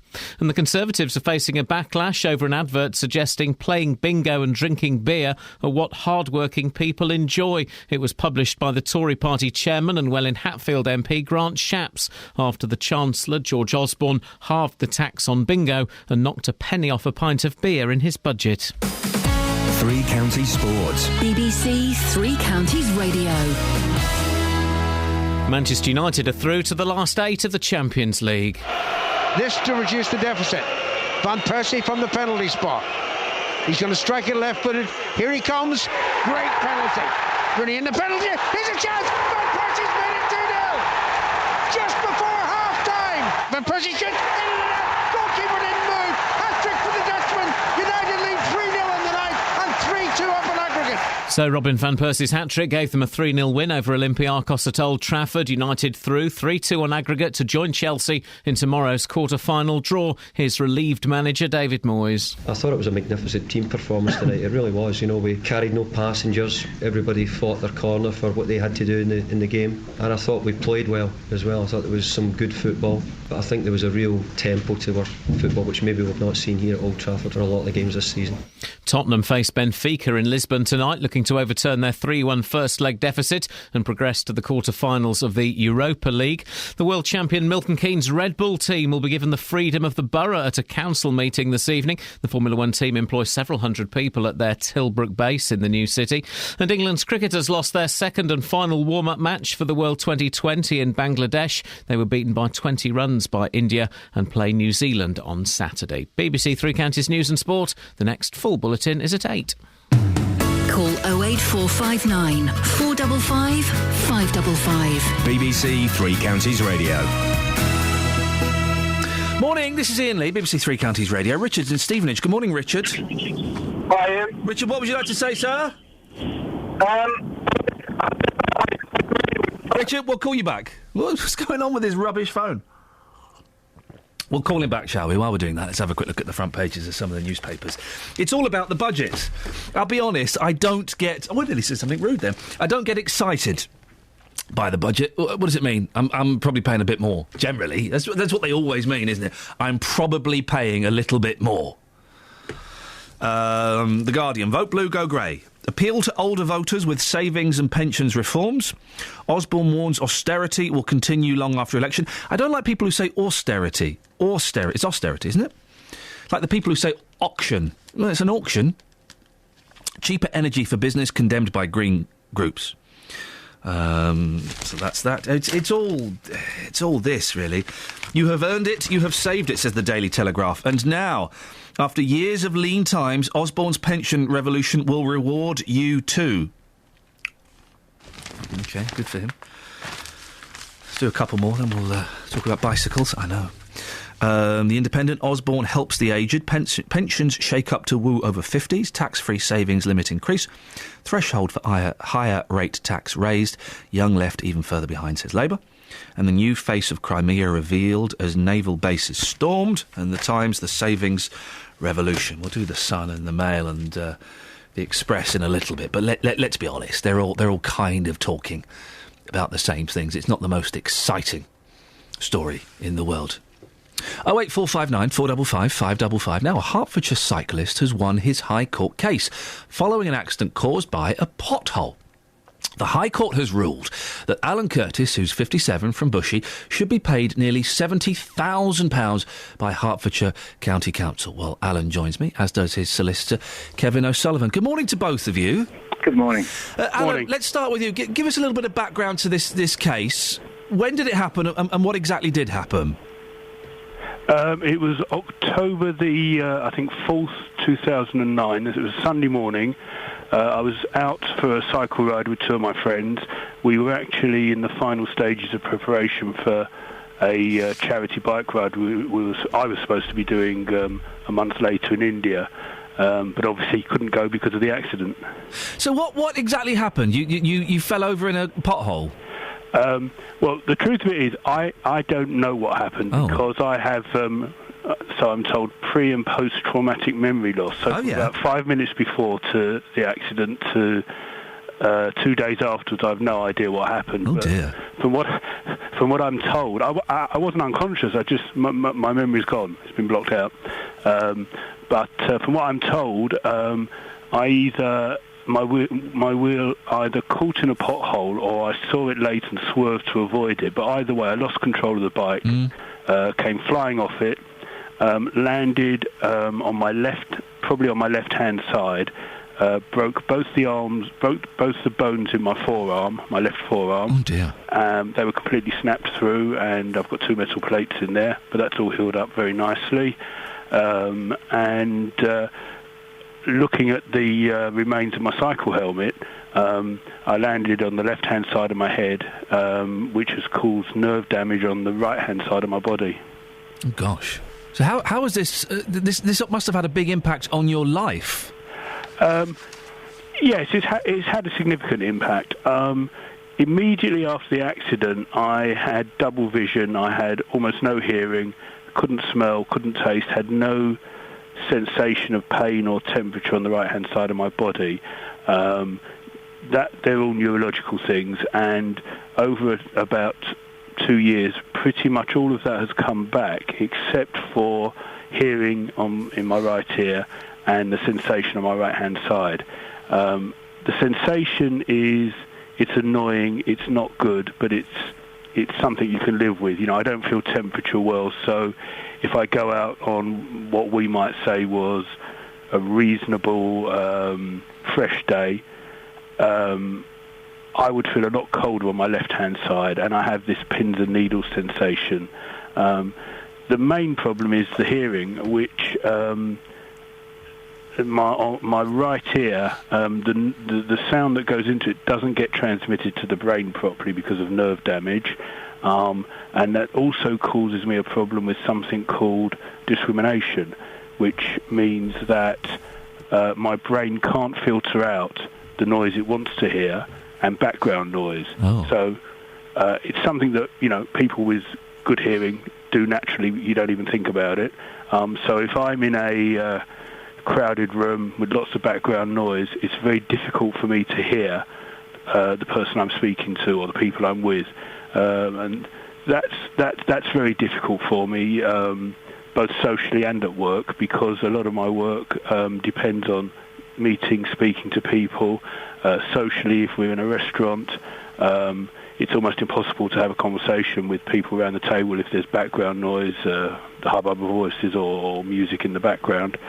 And the other thing is, just on a very practical level, watching TV of an evening, sitting at home, I'll have the subtitles on. There's also a very weird thing where the brain overcompensates and amplifies sound. So I'll complain to my wife that the TV's too loud, and she'll say, no, I can hardly hear it. Dear. So, Alan, you've been awarded £70,000. Yeah. Happy with that? Is that enough? Yes, I'm very happy with that. I must say, I don't want to appear ungrateful. I don't get all of it. I think £20,000 of that, it gets repaid to the medical insurance people. Okay. But it's still a lot of money. It's far more than we anticipated. The judge really came down very positively in our favour. I'm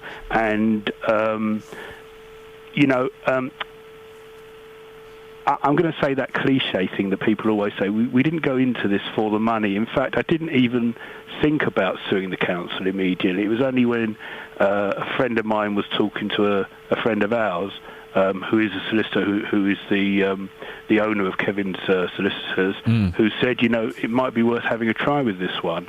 And we said, well, why not? I've got permanent injuries that have affected my life. And the other thing the judge ruled was that it's also affected my employability. So we did get some money for loss of earnings. OK, Alan, we'll stay there, because you've introduced Kevin O'Sullivan perfectly. You're doing my job for me. Kevin, were you surprised at £70,000? Well, I was mostly surprised that the judge found in our favour on what we call liability, i.e. proving that the accident was the fault of Hertfordshire County Council. These cases are very difficult to win. And what, as Alan has very well described, what made this case particularly difficult was we had a client who was knocked out by their injuries and therefore couldn't tell us how the accident occurred. Yeah. So the first and biggest probably uphill struggle we had was to prove, on a balance of probabilities, that Alan came off at this particular pothole, because it's not enough to show that the area of the road is in a poor state of repair. You've got to show you've got to identify the exact pothole that caused it, and if you don't, you won't prove your case. So that was the most difficult thing. We didn't have a witness. We had Alan's friend who could see the accident from a distance, but he couldn't see it that closely. And so that was the most difficult part of this case. How many cases like this have happened in the past, or does this case pave the way for more claims? It possibly does. I mean, there's lots of legal authority in this area because people get very, very badly hurt or killed as a result of the highway very often. For example, cases like where people skid on the highway in ice and hit a tree or something like that. So you get very serious accidents. But routinely, councils fight these cases, and a lot of the case law is in their favour. So you're always fighting an uphill struggle to take on a council, because what they, again, routinely do is just say, we inspect the road every so often. Here's our inspection records. We haven't done anything wrong, and it's tough to overcome that. Hertfordshire County Council won't come on this morning, but they do say that Mr Curtis's accident is regrettable, but they're disappointed with the outcome of the judgment. Do they have a right to appeal this? They do have a right to appeal, although I would have expected them to seek permission yesterday while we were in court and the judgment was being delivered. So it's unlikely. Okay. I think it will be very difficult for them, to be honest, because the judge found it was an excellent judgment, and he carefully described how he preferred the evidence of our witnesses over the witnesses of the defendant. So it would be very hard for the defendants to reopen this case. Kevin, I really appreciate your time. Kevin O'Sullivan and Alan Curtis, thank you very much indeed. 08459 455 555. Here's something, Catherine, talking about potholes. Yes. I think Scoins was banging on about this the other day. The money that's put aside for potholes. Did you see this? No, tell me. Right, how much money did Bucks County Council need to fix the potholes last year? Oh, hang on a minute. This does ring a bell. Yeah, go on. Was it something like 200? It was 120 million. Right. So Bucks County Council, to fix the potholes last year, needed 120 million pounds. Now, how much have the government put aside to fix the potholes in the whole country? 200 million. £200 million. So there's a massive gap. And we've done potholes. We don't normally do potholes, but that was kind of an interesting twist on it. But it is a massive problem. And we often get emails saying, why don't you do stories about potholes? Well, because we could do them every day. Yeah, we could do them every day. And let's be honest, they're quite dull. People phoning up saying, there's a hole in my road. OK, good luck with that.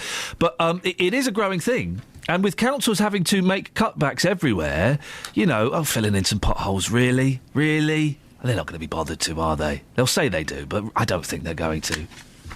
08459 455 555 is the phone number. We're not doing a pothole phone in though, please. Michael has texted in about the budget. The budget was fantastic. 1 pence off a pint of beer. Buy 300, get one free. People will be falling over themselves to take them up on that offer. And there was a couple of... Beth on Twitter about the tweet that Grant Shapps, who's not replied to my request to come on the show. What did the... Maybe he's decided to come away from Twitter for a while. What did it say? Let me find the advert. Or was it in the Mail? Yeah, it's page 12 and 13. 12 and 13 in the Mail. So Grant Shapps, MP. Where is he the MP of? I can never remember. Welling. Thank you. Sorry? Welling and Hatfield. OK, even with the microphone on it, you still can't hear you. Welling and Hatfield. He's also got to remember the Conservative Party chairman. And he's good. We've had Grant on before. He's good. He's messed up here. So he's tweeted a picture of an advert. Bingo! Cutting the bingo tax and beer duty to help hard-working people do more of the things they enjoy. Conservatives. Well, Beth has said, bang out of order. Honestly, hard-working people, how patronising. It's not bingo and beer people want, it's food and warmth. Kind of says it all. Very quickly, before we go to the travel, we're talking about this cinema, the Rex Cinema. Do you remember what the first film is that you went to see at the pictures? Mine was The Devil and Max Devling, starring Elliot Gould and Bill Cosby. It was awful. E.T. is the one I remember going to with my dad. Really? And crying at the end. Not because of the film, because my dad lost his hat. Oh, man, what a muppet. Oh, I also, I think the second film I saw was Popeye. With Robin Williams. Oh, yeah. Oh, I enjoyed it, and I came out and we bought a toy pipe and I was pretending to smoke a pipe. Good. 08459 455 555. Travel news, here's Alice. Travel news for beds, cards and bugs. BBC Three Counties Radio. Things are looking busy in Hitchin again on the speed sensors. The A505 and the A602 both queuing, heading towards the centre of town while there are temporary traffic lights up causing delays. And the A5 southbound slow going through Markyate at the moment. And at the Black Cat roundabout, we've got queues on the A1 southbound. The M25 anti-clockwise, heavy between junction 21 for the M1 and 16 for the M40. And on public transport, Virgin Trains and London Midlands have services via Milton Keynes, may be delayed by up to 45 minutes. I'm Alice Glossop, BBC Three Counties Radio. Alice, thank you very much. I got an interesting email from someone who wants to use a different name in regards to the cinema, the Rex Cinema. Let me quickly, we'll look through it during the weather and we'll do it in a few minutes. Right now, though, it's 7:47. It's Thursday, the 20th of March. I'm Iain Lee. These are your headlines on BBC Three Counties Radio. Australian military aircraft are on their way to a location in the southern Indian Ocean to investigate satellite images of two objects which might be from the missing Malaysian airliner. A loan of £2 million of public money to a proposed giant aquarium-based project in Bedfordshire has now soared with interest to over £3.5 million. The government loan to Naira was made almost 10 years ago, but nothing's been built. And in sport, Manchester United are through to the last 8 of the Champions League after a Robin van Persie hat-trick gave them a 3-0 win over Olympiacos. 7:47, let's get the weather now with Elizabeth Rizzini. Beds, Hearts and Bucks weather. BBC Three Counties Radio. Good morning. Today's going to be the last mild day, really. We've got some much colder air tucking in for Friday and the weekend. But for today, yes, it's dry, it's bright, it's breezy. There'll be some sunshine around. Probably always best towards eastern areas of Hertfordshire. There's a bit of cloud elsewhere at the moment, but sunshine quickly breaking through. So not a bad looking day at all. Top temperatures up to 12 or 13 degrees, I think, fairly widely. That's 55 in Fahrenheit with a fairly brisk southwesterly wind. Now, as we head into this afternoon, it's going to cloud over gradually from the northwest, and we'll start to see a band of rain arrive probably through this evening's rush hour, inconveniently enough. So wet and windy for a time, the rain eventually clearing through the course of the night. Temperatures tonight down to as low as perhaps 3 or 4 degrees, still quite windy into tomorrow. Tomorrow is going to be pretty nice day in that there'll be lots of sunshine around, but it will feel cooler than it has been, with highs of only 8 degrees Celsius. A few showers around tomorrow and for the weekend. And as the wind drops out on Saturday, we will start to see some frosty nights. That's the forecast.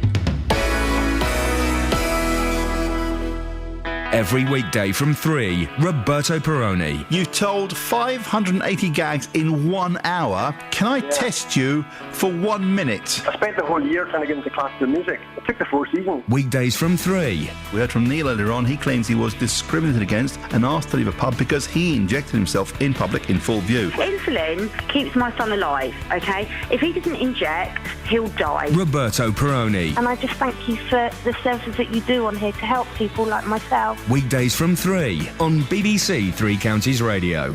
So, talking about this cinema that is the Rex Cinema in Berkhamsted, they had mother and baby groups, parent and baby groups, and someone complained because some of the films are rated 15. Well, let me get this right because they don't want me to use this. Kate.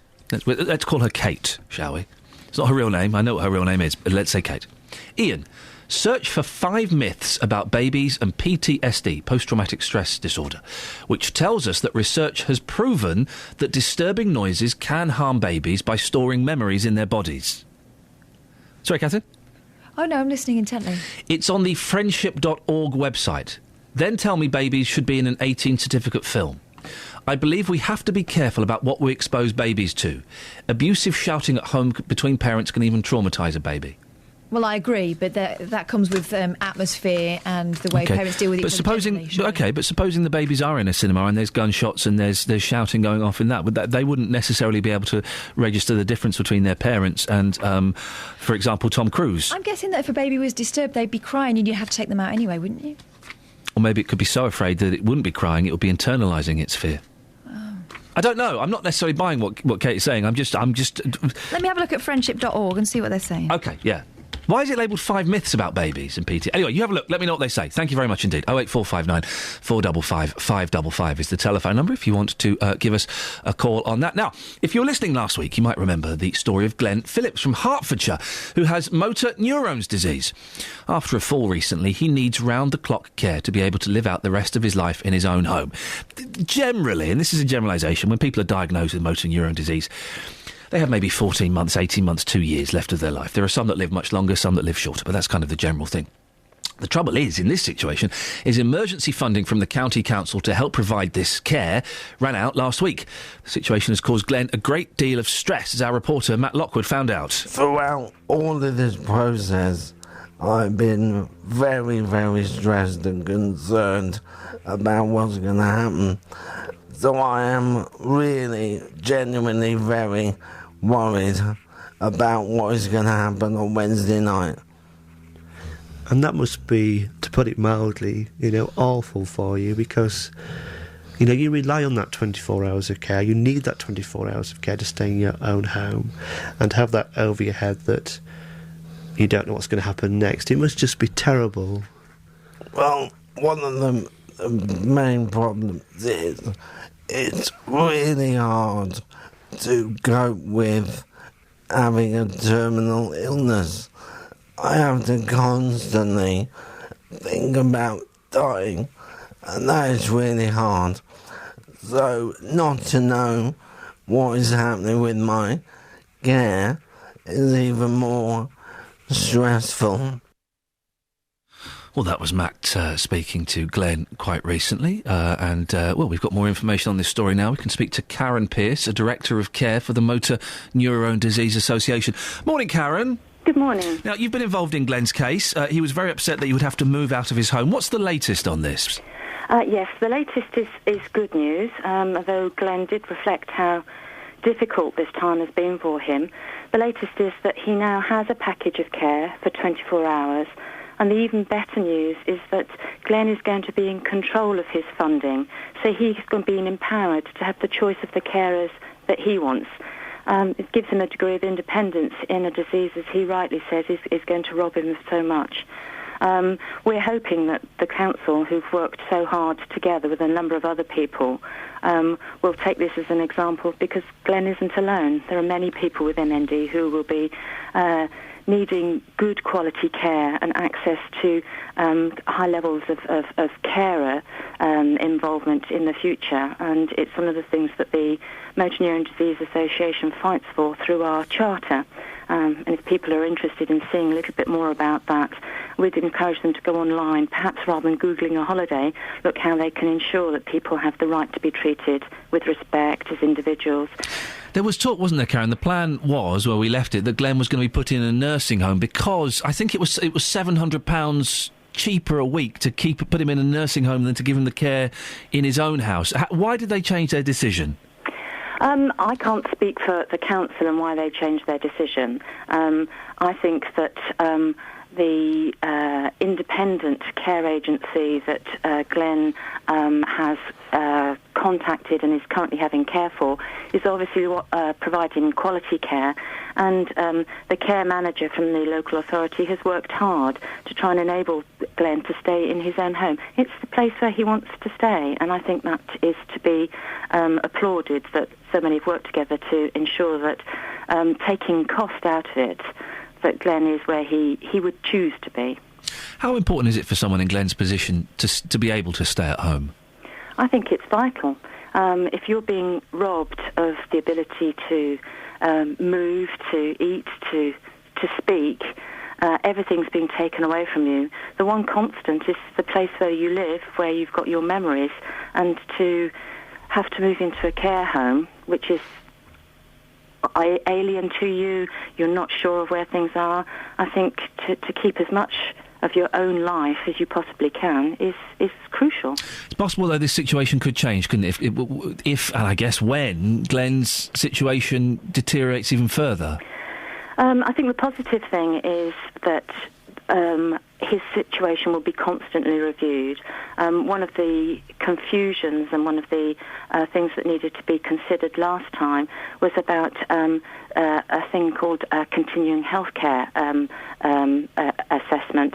Now, Glenn currently doesn't meet the criteria for that, and that will be constantly reviewed by his health professionals who are visiting on a regular basis, and that will be a further source of support as things progress. So the constant review and the thinking forward is vital to support Glenn and all those like him. Karen, nice to talk to you, and I'm glad we've got slightly more positive news. Thank you very much. It's Karen Pearce, Director of Care for the Motor Neurone Disease Association. Call 08459 455 555. BBC Three Counties Radio. Twitter's gone wild because there is a swan on the M4. It's gone wild. Sheila Fogarty and John Ronson and various others are tweeting about a swan on the M4. It's crazy. It's three of the papers that we missed. I mean, the stories, really. The Daily Express, pension power to the people, millions freed from annuity trap, ISA limit soars to £15,000, high-yield savings bonds for the retired. I don't know what any of that means. The Express, pensions and savings joy for all. But then they have a kind of banner at the top. Madeline breakthrough. Okay, now if this is true, then this is incredible. Police hunt intruder who attacked 5 other British girls in Portugal. What? Turn to page 9. Maddie police hunt lone intruder who abused 5 girls at holiday homes. A vile sex attacker is now being hunted by detectives investigating the disappearance of Madeleine McCann. The man targeted the sleeping children of at least 12 British families on holiday in the Portuguese Algarve, where Madeleine went missing, assaulting 5 of them. Hang on a second. How come we didn't know anything about that? And the son, Wingo. Oh, for goodness sakes. Nigel's in Aylesbury. Morning, Nigel. Morning. Hello there, Ian. How are you? Good, thank you. What have you got for me? It was, you said yesterday morning about the fact that you don't get big stories. I thought I've got a really big story for you. Hey, yes, please. Come on, let's have it. What do you got? Right. When I drive down the motorway and I'm going past the matrix signs, every so often they flash at me. Oh. And that's the big story that I've got for you. Yeah. No, not on. Let's not get it wrong. I'm not being stupid and seeing the flashing lights and agreeing that. No, they're not working. Yes. And then all of the matrix signs flash, and I'm just wondering whether it's me going mad or do other people have the same situation. What colour do they flash? But they just flash on the whole yellow. Yeah, I've seen it, and I wondered if it was me going mad, and I wondered if it was the reflection of car lights or something. Yeah, no, they go yellow. And do you do that thing where you're looking at the matrix signs, and they kind of do it just as you go underneath it? Yes. Yeah. Either they do it, or you're just driving along, particularly in the night. Big story, It's better to see it, and then they go, they just flash on and off. Big story. Nigel, we're going to throw it out there. And thank you for coming to me and not going to Roberto or any of the other guys that work here. No worries. Thank you, Nigel. I appreciate that. First for news is what we used to say. I'm thinking we should bring it back just for that story. Travel news for beds, cards and bugs. BBC Three Counties Radio. We've had a call from Tony on the M1 southbound around junction 12 for Flitwick. A tyre has fallen off a trailer and is in the middle lane at the moment, and some cars are swerving to avoid it. On the speed sensors, no delays at the moment. On the M25 anti-clockwise, things are heavy between junction 21 for the M1 and 16 for the M40. On public transport, Virgin Trains and London Midlands have services via Milton Keynes, possibly delayed by up to 45 minutes. I'm Alice Glossop, BBC Three Counties Radio. Thank you, Alice. Coming up, well, let's be honest, more of the same, really. Local and vocal across beds, hearts and bucks. This is BBC Three Counties Radio.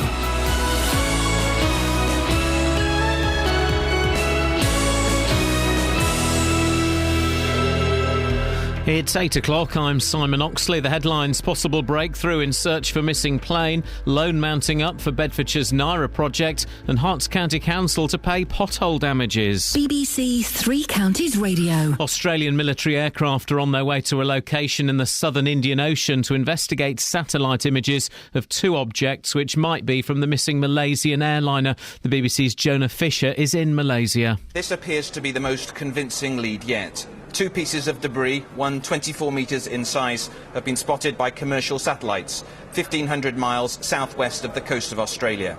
Speaking to Parliament, the Australian Prime Minister Tony Abbott said the information was both new and credible.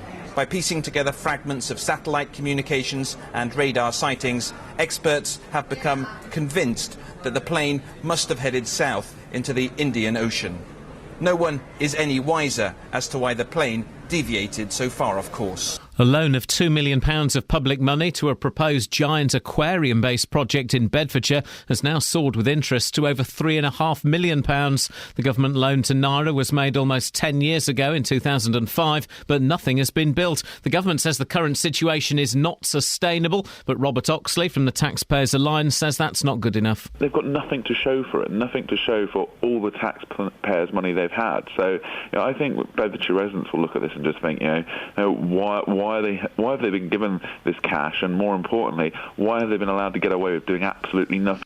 Failure to repair a pothole has cost Hertfordshire County Council £70,000 in High Court damages after a cyclist suffered brain injuries in an accident. 57-year-old Alan Curtis from Bushey came off his bike in Rickmansworth after hitting a pothole. The County Council says they're disappointed by the judgment. Mr Curtis's solicitor, Kevin O'Sullivan, agrees it is unusual to win. Routinely, councils fight these cases, and a lot of the case law is in their favour. So you're always fighting an uphill struggle to take on a council, because what they, again, routinely do is just say, we inspect the road every so often. Here's our inspection records.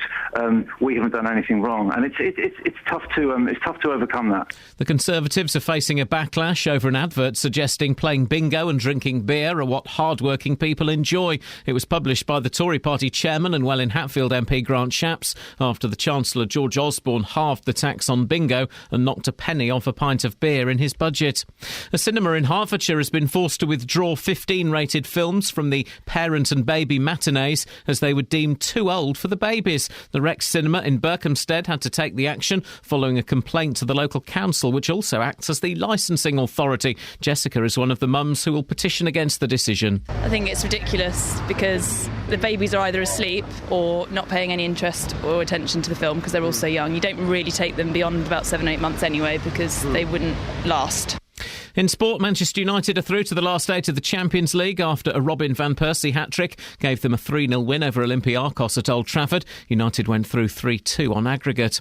The weather dry and sunny this morning, but rain moving in from the west by late afternoon. A maximum temperature 17 degrees Celsius. And you can get the latest news and sport online at bbc.co.uk/3 counties. BBC Three Counties Radio's big tour of beds, hearts and bucks. I've been in Newport Pagnell since 1978. Inviting everyone to where you live. Up by the river, there are steps down to the water and you can see fish. All this week, we're featuring Newport Pagnell. You've got us here as the greengrocers, you've got the local butchers. The big tour of beds, hearts and bucks. BBC Three Counties Radio.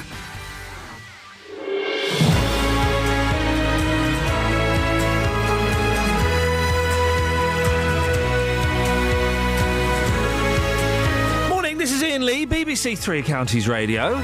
It's 4 minutes past 8 on Thursday. Wow, guys. Lots to talk about this morning, including unpaid loans, grumpy people, stopping babies, seeing 15-rated films. And what was the first film you ever saw at the Pictures? Mine was a long-forgotten Disney film called The Devil and Max Devlin, starring Elliot Gould and Bill Cosby. What was yours? Facebook.com/BBC3CR. You can send me a text, 81333, start your text 3CR, or you can give me a call, 08 459 455 555. Across beds, hearts and bucks. This is BBC. Hey, did anybody go and see the Dixie Chicks this weekend? The Dixie Chicks were playing this weekend. Why? Kelly's giving me skunk eye. Why would you give me skunk eye about the Dixie Chicks? Who are they? Whoa. Hey, you're a young independent woman. Somebody from the 60s? No, somebody from the noughties, 90s. Yeah. They're like the white country version of Destiny's Child. Newgrass, that's what they play. Yeah. Newgrass. They are excellent. 3 feisty young women who sing country music, but also they've got a message. They're good looking and they sure can pick. Yee. What's their message? Well, the message up to a point was not much, and then one of them made a rude comment about George Bush on the stage of Shepherd's Bush Empire. That got back to the States. It kicked off. People were burning their records, and their message then was, I want to see what I want to see when I want to see. And now they're challenging all the stereotypes you think of when you think of country music. Yeah. You know, downtrodden women, hard drinking men, all that stuff. And they're fit. Oh, bonus. Exactly. So the question is, did anybody go and see them? No, I didn't know they were on. They're playing this weekend. Oh. I was going to go and see them, but I was in America. Why didn't you tell us before? Well, that's not really my job, is it? You wouldn't have gone anyway. You'd have been going to see Bum Fandango, who's from Luton and has not got a record label but makes music in his mum's bedroom. Oh my God, I would love someone to be called that. Bum Fandango? Yep. Didn't we play them last week? No. Oh, I must have dreamt that. It's a good name for a bait. If anyone wants it, really is. If you want to call yourself Bum Fandango, it will be my dream to a Friday morning. Give me a call, we'll get you on introducing. Definitely, even if you're no good. Even if you're not good. With that name, we will get you on. Why are you just copying what I'm saying? I don't know. OK, we'll end it there. Thank you very much indeed. If you did go and see the Dixie Chicks and you want to give me a call and let me know what it was like, I bet it was awesome. I bet it was awesome. Those girls are great. 08459 455 555. Now, a loan of £2 million of public money to a proposed giant aquarium-based project in Bedfordshire, yes, a proposed giant aquarium-based project in Bedfordshire, has now soared with interest to over £3.5 million. The government loan to the Naira project was made almost 10 years ago in 2005, and since then, well, nothing has happened. The Department for Business, Innovation and Skills says it expects the company to provide evidence of progress in the near future, as the current situation is not sustainable.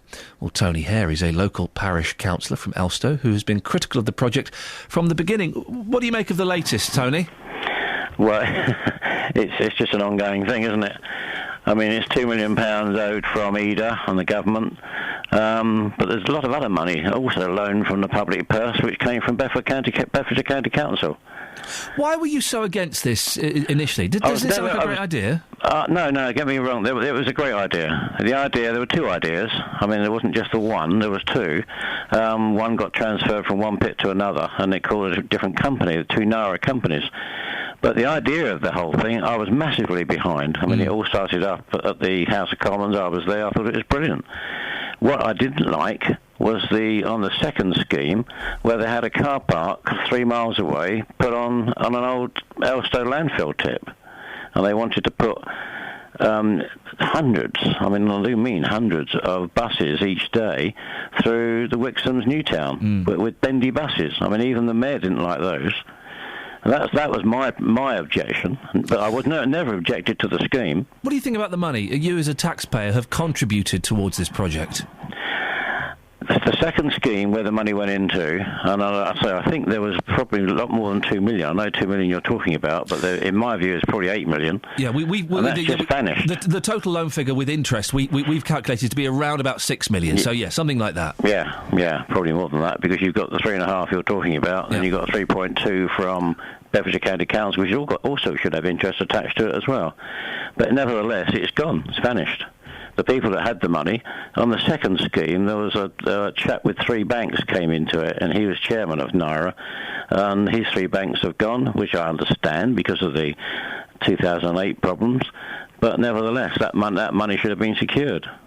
The loan was secured against the land, Questpit at Stuartby, but there are all kinds of problems with that, aren't there? Well, it's arguable, isn't it? I mean, it depends who owns it and whether they've got a charging order on it. I've suggested that somebody should check Land Registry to see if there's a charging order on it for that money. But no one seems to be going that route. And it would also have to be divided between the government, Central Beds, and Bedford Borough Councils. And am I right as well that some of it's on floodplain, so it's not the greatest location? No, it's not. You're not going to do much with it. That was why that scheme was quite clever. It was a very good idea to utilise a pit that has no other use. So if you don't go forward with that, then what do you do with it? Tony, what do you think the outcome of this is going to be? I've got a horrible feeling it'll just be fobbed off, and forgotten, and the whole thing written off. Tony, thank you very much. We'll speak about this again, probably in June, I think. They've got till June to kind of start to make some progress. It's Tony Hare, local parish councillor from Elstow. We did ask NIRA to come on the show, but nobody was available. Call 08459 455 555. BBC Three Counties Radio.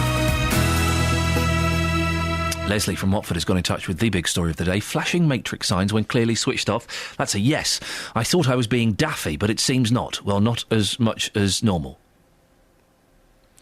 And Reese and Dunstable on the subject of the Rex Cinema that's got a parent and baby screening.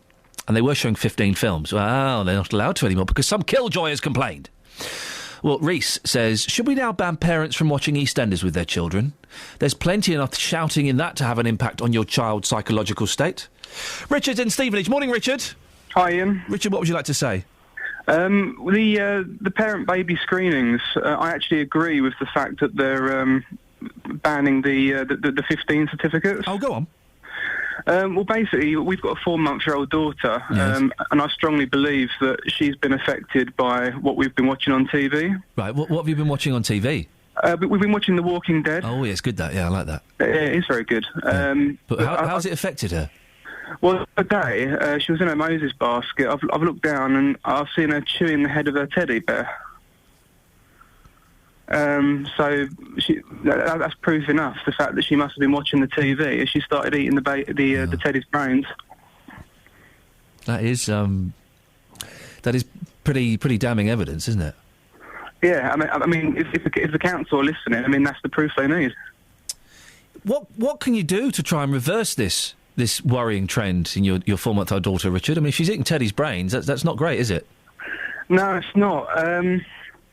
Mind you, I never really wanted to raise a vegetarian, so, I mean, every upside, you know. Every upside. Richard, I really appreciate that thought and comment. Thank you very much indeed. Well, there's empirical evidence, if ever we needed it.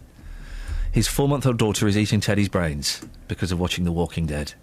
You ever seen The Walking Dead? No, it's about zombies, isn't it? Yeah, zombies. It's good. I'm bored. I've not seen any of this series. I'm bored. Do you know what? It dawned on me yesterday. Apart from CBeebies, I haven't watched... You're right. I'm going to sneeze.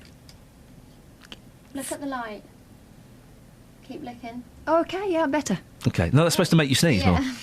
Divvy. Well, I'm better. Okay. That's what you think. I haven't watched TV for ages. I haven't watched adult TV steady on for ages and ages. I watched a film the other day. Did you? Watched a film. I watched some films on the plane, and I watched a film at home the other day. But I haven't watched television. My Skybox is full. I'm probably going to delete it all. I can never fit in a film. I'm the opposite. I have stolen moments of television Yeah. that I save up for when no one's in. Yeah. And it's usually rubbish. Oh, I watch a film over 3 or 4 nights. I can't watch a film in one sitting. But when I was in America, normally when I go abroad, I like to put the TV on just to kind of get a feel of the local environment. Mm-hmm. I didn't put the TV on once. Wow. Didn't put the TV on once. I've also turned into my mum in terms of you put a film on and I'll probably manage 20 minutes before I have to get up. Yeah. And do something else. Yeah. Well, you're the MTV generation. What generation are we on now? There was the MTV... We were X, weren't we? No, I was MTV generation. Maybe you were Generation X. Then there was Generation Sex. Where are we now? What generation are we now? Like selfie. Internet generation. Well, I think the internet generation has passed. Yeah, I think that was us. What's this you've just typed up on my screen, Kels? Justin Dealey's messaged me. Yeah. Gold coming up. Hey, Dealey Gold. I think we know what that means.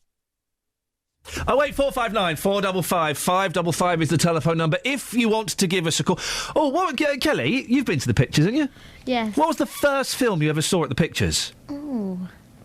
I don't know. I can't remember. Well, try and think. Hang on, Catherine. It would have been some sort Catherine, of put your hand down, Catherine. I'm coming to you next, Boyle. Cartoon-based What? one. Like, the one with the basketball players and the Looney Dad, Tunes. can you ring 08459 455 555 and let me know the first film you took me Well, to? I guess I could. Oh, you mean your real dad? My real dad, not you. Boyle. I don't know what she saw, but I do know what Peter and Letchworth saw. Yeah? Because he's texted us about it. Oh, yeah? What's his texts say? Davy Crockett, aged 4, with his older brother at the Empire Cinema, Walthamstow, in London. Lot of detail. Davy Crockett, king of the wild frontier. He was like the original Adam Ant. Mm.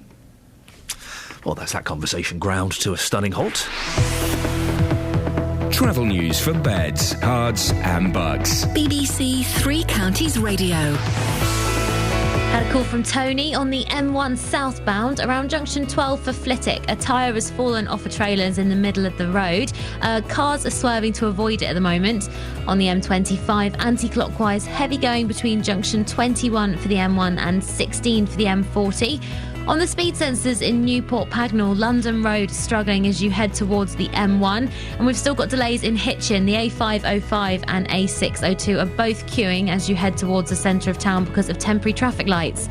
Public transport, Virgin Trains and London Midlands. Services via Milton Keynes may be delayed by up to 45 minutes. I'm Alice Glossop, BBC Three Counties Radio. Thank you very much. Where's my heads? Where's my heads? Where's my heads? My heads aren't there. My heads aren't there. Where's my heads? They've just popped up. They've just popped up. No, they've been there for about at least a minute. I clicked on them. They had not popped up. Honestly, they've been there for at least a minute. We should do this rollicking off air. At 8:15 it says I put them in. Right, I'm going to rollick you off air. Okay. Thank you very much indeed. It's 8:16. It's Thursday, the 20th of March. I'm Iain Lee. These are your headlines on BBC Three Counties Radio. Australia is investigating 2 objects seen on satellite images that it says could be linked to the missing Malaysia Airlines plane. Search aircraft from Australia, the US and New Zealand are now on their way to the scene to try to find and identify them. Tory party chairman and Welland Hatfield MP Grant Shapps is under fire for a post-budget advert which is being called patronising. The ad highlights cuts in duty on beer and bingo and says the party's helping hard-working people do more of the things they enjoy. And in sport, Manchester United are through to the last 8 of the Champions League after a Robin van Persie hat-trick gave them a 3-0 win over Olympiacos. BBC Three Counties Radio.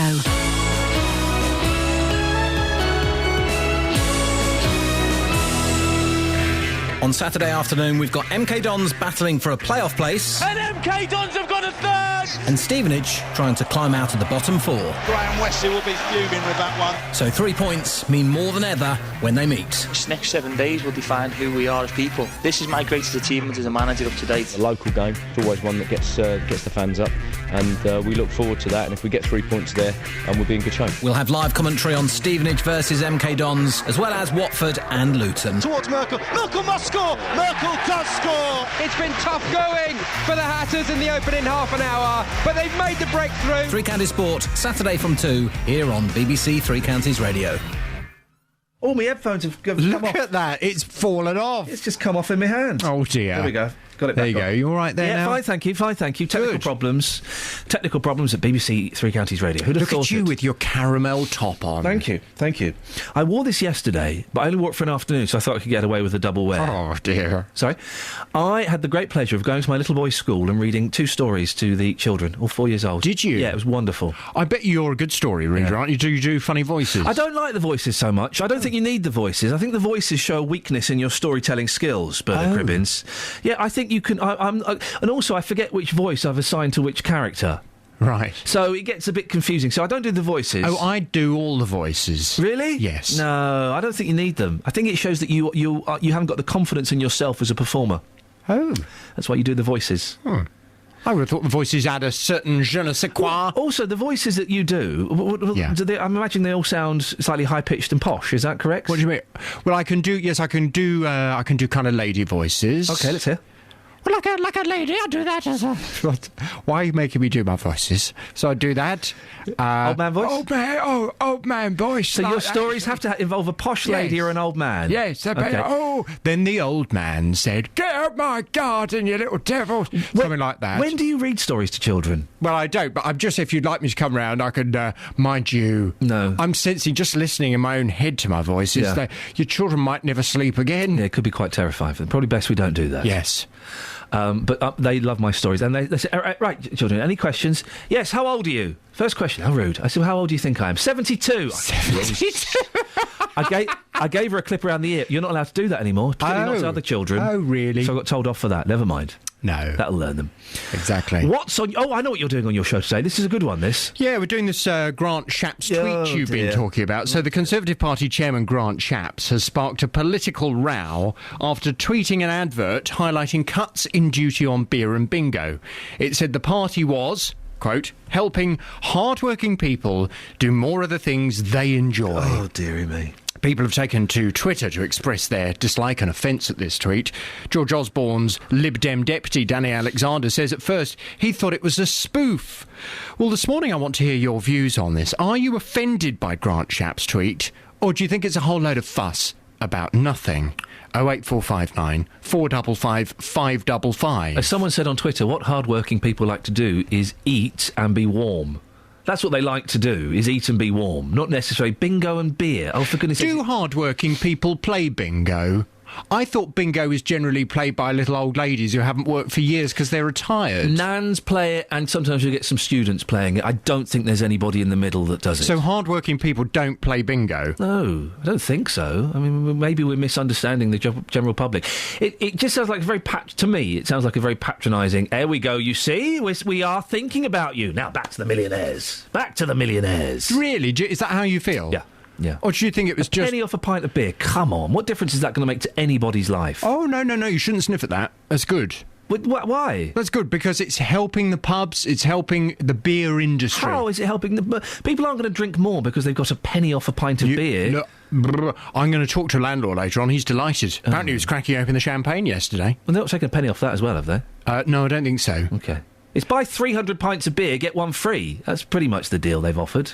But I just want to go back to Grant Shapps' tweet. I just wonder whether ultimately all he was saying was, look, we've done this, beer's going to be a bit cheaper, bingo's going to be a bit cheaper, we're helping hard-working people do things they enjoy. Some people enjoy playing bingo and drinking beer. They're hard-working. They're having a better life now. Isn't that all he was saying? Was it really offensive? I think you're going to get some very, very angry voices this morning. Oh. Yes, and I know you normally encourage that kind of behaviour. No, I don't. Get ready for it today. You're going to get it. I like a very gentle show from 9. Call 08459 455 555. BBC Three Counties Radio. He's now doing impressions of Hyacinth Bouquet. And cackling down the corridor. Now, do you remember the first film you saw as a baby? A baby? No, of course you don't. Well, that's why a group of mums and dads in Berkhamsted are considering petitioning the council to leave their local cinema alone. The Rex has had to change the films offered during its regular baby and parent matinees after someone complained that 15 and 18 rated films were unsuitable for the audience of mums and dads and babies. Well, with us now is Jessica Cullerton, one of the mums who enjoyed these matinees. Good morning, Jessica. Morning. How long had you been going to these parent and baby screenings at the Rex? My baby's 6 months, and I've been going since she was about 6 weeks. So what kind of films have you been to see there? Oh, huge variety. Most of the Oscar-nominated ones, Gravity, Philomena, Mandela, a huge variety. And as a mum, because I've done these, as a dad, I've done these parent and baby things. Tell me why it's so important for you. In those early days, it's hugely important because it's just a bit of escapism. Your baby's fast asleep. For 2 hours, you're with a group of friends, sat watching a film, something you didn't think you'd ever do again, really, once you had a baby. So it's just brilliant. Now, you were due to see the film next Tuesday. Yeah. What film was it, do you know? Osage County. Oh, OK, right. And but now you can't because of what's happened. We just got alerted that they were no longer showing any films above a PG. Oh, man alive. So what can they show then? Like Frozen and stuff, which is a great film, but as a mum, I guess you want to see something a bit more grown up. Yes, we're not going for the babies. We're going for us. The babies don't even see the film, don't really acknowledge anything. So the films are for us, they're not for children. Do we have any idea who complained? No. I can't believe... I mean, it's sold out every week. There's a huge community in Berkhamsted that love going, so majority of people here are just so disappointed. I can't believe that someone could be so cold-hearted to do this. I know, it's crazy. It just doesn't seem right. You've started a petition, haven't you? We're trying to, yeah. There's a group of us that are just desperately trying to get it back. And have you spoken to anyone at the Rex about this? Not yet, no. I think it's very strange. Why would anyone want to... And what's kind of the oldest age of the kids that you've seen in the cinema? To be honest, after about 6 months, you can't really go because they get the attention span of they'll start to wake up and disturb you a bit too much. So they're about it's 6 more for the months. newborns, really. And at that point, when you have got a newborn, that's when it's most important anyway. They're not going to take in the plot of a film, are they? They're either crying, to be honest, or fast asleep. So. They don't even see the screen. Jessica, listen, it'd be great if we could keep in touch with you and find out how this pans out. Yes, please do. Brilliant, thank you. I wish you the best of luck with your petition, and come on, really? Who could be so mean-spirited to stop your mums and dads taking their babies up to the age of 6 months, they're newborns, the majority of them, to the pictures, to go and see some films? So not only does someone disagree with this... They've taken the time to pick up a telephone or sit at their computer and contact the local authority and complain about it. Oh, for goodness sakes. People like that make me sick. I think it's disgusting. I want to complain about this person. Where can I register a complaint about this killjoy, please? I think it's awful. What effect is it going to really have? You take a 3-month-old baby, a 6-month-old baby, to see Dallas Buyers Club or 12 Years a Slave. They might learn something. 08459 455 555 is the telephone number if you want to give us a call. On the Facebook page, you've been talking about the Grant Shapps tweet. We've asked Grant to come on the show. No response from him so far. Andrea says, I don't drink beer and I don't gamble or play bingo. So once again, nothing has been done about rising energy bills and the soaring prices in the supermarkets. Drake says, is that really Grant Shapps or Michael or someone else? The man is a buffoon. Michael who? Michael who? I think he might be being a bit rude about one of our callers. OK. 3CR says, the first film I saw was The Aristocats at Uxbridge Odeon. It's a gym now. I must have been 5 or 6. I like The Aristocats. That's a good film. Have you seen The Aristocats? It's kind of a jazz film. You realise as you get older that they all are done in the style of their time. Hey, man. I don't really like the animation though. It's a bit scratchy. You can see the pencil marks. Yeah, that's weird, that isn't it? Why didn't they rub them out? That's in the style of the time, isn't it? Yeah. Jazz kind of illustration. I remember my parents used to take me to the pictures, and all the films were in English with Polish subtitles. Sorry. And my mum used to read all the subtitles to me all the way through the film very quietly, so that only me could hear. I bet I enjoyed the films more than she did, bless her. I can't remember what the first film was though. Monica. I'm guessing that Monica's parent, or mum at least, was Polish. Otherwise, that's a very, very odd thing to do, isn't it? It's a strange thing to do. I like going to the pictures. Maybe they were in Poland. A lot of times they just watch an English film with the subtitles. Coming over here, taking our cinema seats. I used to love the cinema at the kid. I don't want to get too nostalgic because that's lame, but when they'd have an interval, just suddenly the film would stop halfway through and then you'd have a woman selling Frankie's hot dogs. One of the first times my sister got taken to church, she did lean over and whisper to my mum, "What time are the ice creams coming?" Oh, man. That's not a bad idea. If church want to get bums on seats, that's what it's all about, BOS, then they should have an interval. They should have a woman selling Frankies and those little ice creams for £1.50 a pot. I'd be up for that. 08459 455 555. The first film you remember going to as a child. And it's so exciting, isn't it? The darkness, the smell, the queuing up. Wonderful. 08459 455 555. Here's the travel with Alice. Travel news for beds, cards and bugs. BBC Three Counties Radio. At the Black Cat roundabout, the A1 southbound is queuing from Eton Soken. And also in Kings Langley, the A41 southbound queuing between the Hemel Hempstead turnoff and the M25. On the M25 itself, anti-clockwise, heavy going between junction 21 for the M1 and 16 for the M40. On public transport, Virgin Trains and London Midlands, services via Milton Keynes may be delayed by up to 45 minutes after an earlier electrical supply fault at Tamworth. I'm Alice Glossop, BBC Three Counties Radio.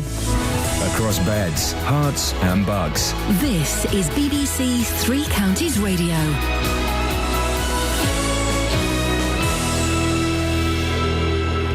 With the headlines, I'm Simon Oxley. Australia is investigating two objects seen on satellite images that it says could be linked to the missing Malaysia Airlines plane. Search aircraft from Australia, the US and New Zealand are now on their way to the scene to try and find and identify them. Tory party chairman and Welwyn-Hatfield MP Grant Shapps is under fire for a post-budget advert which is being called patronising. The ad highlights cuts in duty on beer and bingo and says the party's helping hard-working people do more of the things they enjoy. And a loan of £2 million of public money to a proposed giant aquarium-based project in Bedfordshire has now soared with interest to over £3.5 million. The government loan to Naira was made almost 10 years ago in 2005, but nothing has been built. Three Counties Sports. BBC Three Counties Radio. Manchester United are through to the last eight of the Champions League after Robin van Persie's hat-trick gave them a 3-0 win over Olympiacos at Old Trafford. United went through 3-2 on aggregate to join Chelsea in tomorrow's quarter-final draw. Does under-fire manager David Moyes think this is a turning point? That similar sort of question's been asked of me several times. You know, is this the moment? Is this the timing? In truth, it's not been. We've not gone on to show it. So it's difficult for me to answer. All I can tell you is that we'll try and use it the best we can. It's a big job. I've got a lot of things I need to do. It's going to take time to happen, but I thought more importantly the players gave the crowd something after Sunday, and I thought the crowd responded brilliantly well.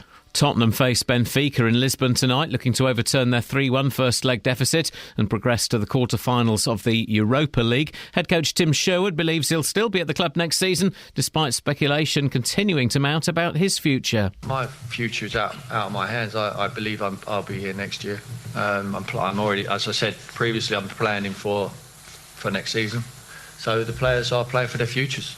The world champion Milton Keynes Red Bull team will be given the freedom of the borough at a council meeting this evening. The Formula One team employs several hundred people at their Tilbrook base in the new city.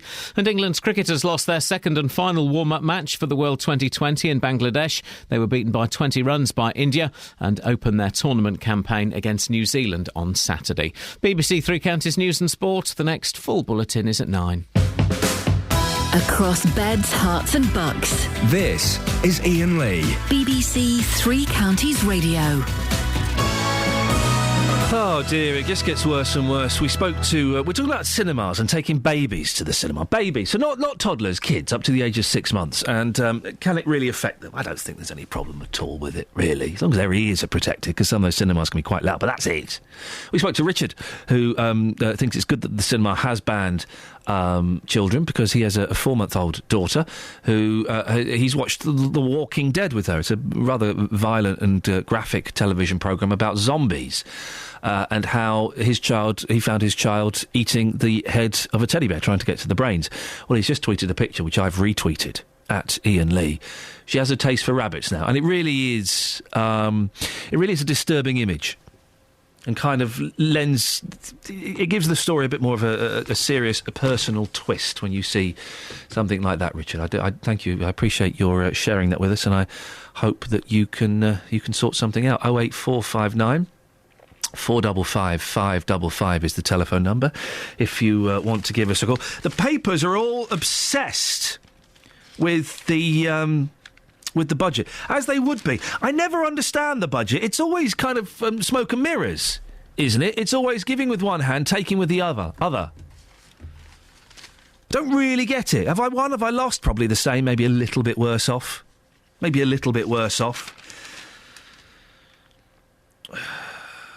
No, and Crow has tweeted, surely you should be asking Ed Miliband on to explain that speech. I missed that speech. The Chancellor, this is in The Sun, the Chancellor had Tory MPs in stitches yesterday by comparing Ed Miliband to treacherous King John. I don't know. I missed what Ed Miliband had to say. So you flick through the papers and there's not a lot on. Singer Michelle Heaton was crowned Celebrity Mum of the Year yesterday after her daughter was sick on her. We've all been there. We've all had our kids be sick on us, or worse. Yeah, and I think the other end is worse. The former Liberty X star, who I had a falling out with on live television about 11 years ago, then I met her recently and we made up. I went up to her and I said, I'm really sorry, Michelle. We had a falling out on television about 11 years ago and I just want to apologise for my part. I played in it. Oh, have we met before, love? She didn't even know we'd met. I've been carrying this fear. Or was that the ultimate diss? Well, maybe. I've been carrying this fear and resentment around it and I thought I'm going to do the right thing and apologise for my part. We were both guilty. And she didn't remember it. And I was like, oh, nuts. And she turns out she's lovely. Quite like her. Anyway, she's been crowned Celebrity Mum of the Year. The former Liberty X star said Faith too became ill on their way to the bash. She revealed, in the car she was sick everywhere. I have it on my shoulder and through my hands. This is what happens being a mum. It is. You know what you need? Bicarb water. Really? Little pot of that in your pocket. That sorts it out, does it? Ever had a baby be sick on you, Just? Yes, once and once only. Now I stay away from babies. The most amazing thing, and again, apologies if you have your breakfast, I think we've been pretty clean this morning compared to the last 10 shows or so. Yeah. I'd never seen projectile vomiting before. It's incredible. It is incredible. It literally goes right across the room. Just think The Exorcist, yeah? It completely. Yeah, it's horrible. Amazing. I mean, the first time I saw it was done at me, so it hit me full on the chest. Yeah. And I remember just being so shocked and entertained by what I saw that I couldn't be disgusted. Lovely to watch, but I don't want to be involved, thank you. Justin, thank you very much indeed. Now, what have you been out and about talking to people about this morning? We've been talking about the Rex Cinema in Berkhamsted this morning. Yes. A lot of people furious about this. You can't really see the point either. So you've got a baby and toddler club there, and they show films, certificate 15, certificate 18, and now they can't show the films anymore because somebody has complained saying, hang on a second, these films are certificate 15 and there are babies in the room. We're talking here about children as young as 6 months old. Well, it means now that the mums and dads boys and girls have to go and watch PG films. Well, they'll get plenty of that later on, OK? Yeah. When you're an adult, you've got a little baby, you want to go and watch adult films. I mean, you would think that children wouldn't have a clue what was going on. Of course they don't. You would think that anyway. But it's got us talking this morning about the first film you remember watching at the cinema. So I've been asking people about this morning. Now, this report features the return of Intercom Man. Oh. I know you're looking forward to that. Very much so, mate. And it takes a very unusual twist towards the end. Is this what we Kelly flagged up that you'd called in saying this is gold? Yes. Is this what we're expecting? Somebody very strange. Here's what happened. OK. So what was it for you then, sir? The very first? E.T. Yeah, brilliant film. It is, isn't it? Yeah, it is. It's still now, it's fantastic. Yeah, Can you give me a quick E.T. phone home? E.T. phone home. Oh, come on, put some effort into it. E.T. phone home. It's getting weird now, bye. Greece, 1978. Yeah, I can remember it, yeah. My mum took me and my sister. Absolutely loved it, and ever since, know every single word. And how old were you? I think we were about 12. I think I was about 12 and she was about 11. Barbarella. Barbarella? Yes, and I was underage. Bhagwan, good morning, how are you? Fine. Lovely. What was the first film you saw at the cinema? It's Forrest Gump. Forrest Gump or Forrester Gump? Forrest Gump. Yeah, it's a good film. Can you give me a quick Tom Hanks impression where he says, life is like a box of chocolates? Can you do that for me? Yeah, life is like a box of chocolate. You never know what you're going to get. Can you do it in a Tom Hanks style for me? Your life is like a box of chocolate. You never know what you're going to get. Hello?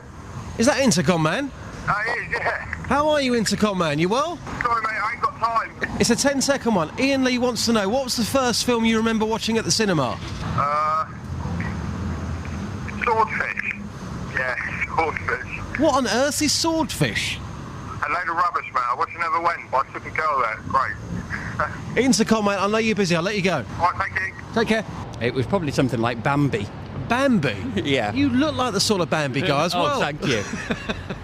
I mean, obviously that's a children's film. We're talking this morning about young toddlers, young babies being present in a cinema when there's a certificate 15 or 18 films. Do you think there's anything wrong with that at all? Yeah. Children shouldn't be allowed out of the houses. They shouldn't be born in the first place. What? Children shouldn't be born in the first place. Children shouldn't be born in the first place? What on earth are you talking about? There are too many of them in this world at the moment. Are you serious? Yes. So anybody listening to this right now who's thinking about having a child because they're in a loving relationship, a loving marriage, you're saying, don't have a child? If they can afford to have them and never be a burden on society, then yes, they can have one or two, but more than that, no way.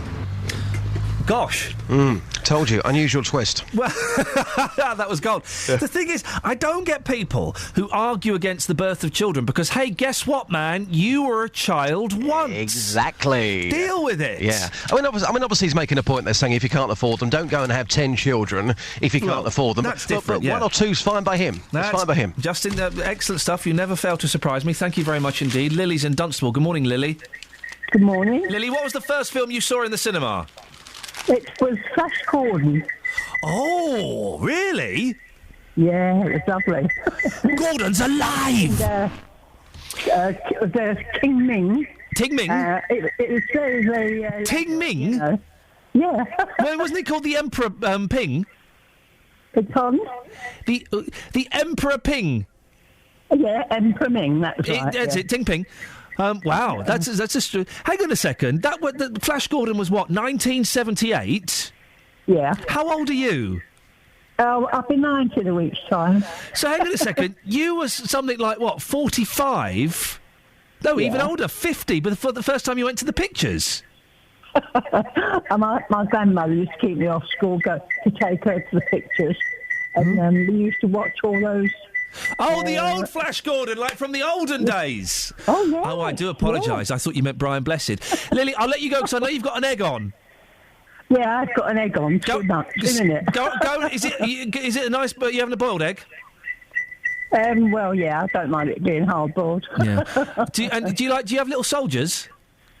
Not sometimes. All right, Lily, I'll let you go because it sounds like you're calling us from Mars. Go and have some soldiers. Yeah, well, go and have some soldiers. Ting Ping's in it. Mary's in Hemel. Morning, Mary. Good morning. Mary, what would you like to say? Well, this business with Berkhamsted, we keep on being told that we're in a democracy, but what sort of democracy is it? Yep. That one person complains and 100 people have to go without, or 200 people. The young lady who you spoke to, she said the cinema is packed. What sort of, I don't understand. I assume, is this Decorum Council that has done this? Well, I don't... Mary, stay there because you think it's disgusting. Marsha's in Bedford. Marsha? Hello, good morning. Good morning. You think it's right that someone complained, do you? Well, I wouldn't necessarily have taken the time to complain, but now they've had a complaint, it's right. I think these parents are just... sound to me like middle-aged, middle-class, self-indulgent, selfish. Go and see a 12A or a PG or some other film. You're a parent, so you have to make a little sacrifice, and you can't see the 18 or 15 rated film you wanted to see until you can get a babysitter. So what? Big deal. Mary? Well, the 6-month-old baby is going to understand, say, if you went to see Dracula, I can't believe. It's just, it just is poisonous to me because so often we hear of this one person who'll complain about something and hundreds of people have to suffer because of one person. And I absolutely disagree with that, because we do know that children and babies, they do take in their environment. In any other situation, we would say that the environment that the child is around matters. And suddenly, because these parents want to go and see the film, they're doing it for their own sake. Let's be honest, they're not doing it for their child. I took my children to the cinema when they were babies because it's a nice treat for yourself. It's stressful. It's nice to do something for yourself, and it's a nice thing for the child to do, and they get used to the cinema. You take them when the cinema's empty at 1 o'clock or what have you. You get to indulge yourself, and then by the time they're 3, 4, 5, 6, they know how to act in the cinema. That's absolutely fine. But why must we kid ourselves and pretend that a 6-month-old is not aware? And I don't believe. I think the lady that spoke, she said, "Oh, it's only until they're about 6 months old because there's no point." Her child is 6 months old. What is she complaining about? She should no longer be taking the child, because she said at 6 months old we don't bother to do it anymore, or, you know, most of them are 6-month-old and under. Now, 6-month-old and under babies are aware of their environment and the circumstances, and what you're doing is getting them accustomed to certain types of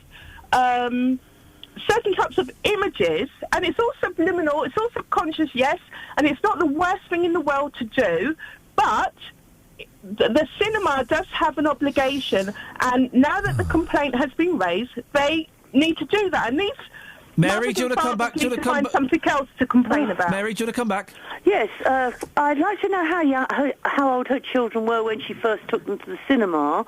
And to me, this all smacks of class, envy. They're middle class, they're this, that and the other. They've got nothing else to do and this sort of rubbish. It all smacks of envy. Let's take class out of it. These women are now let me tell you, I am a middle class, middle-aged mother. You've been speaking an awful lot. This lady, some of these children are only a few weeks old, maybe, a couple of months old.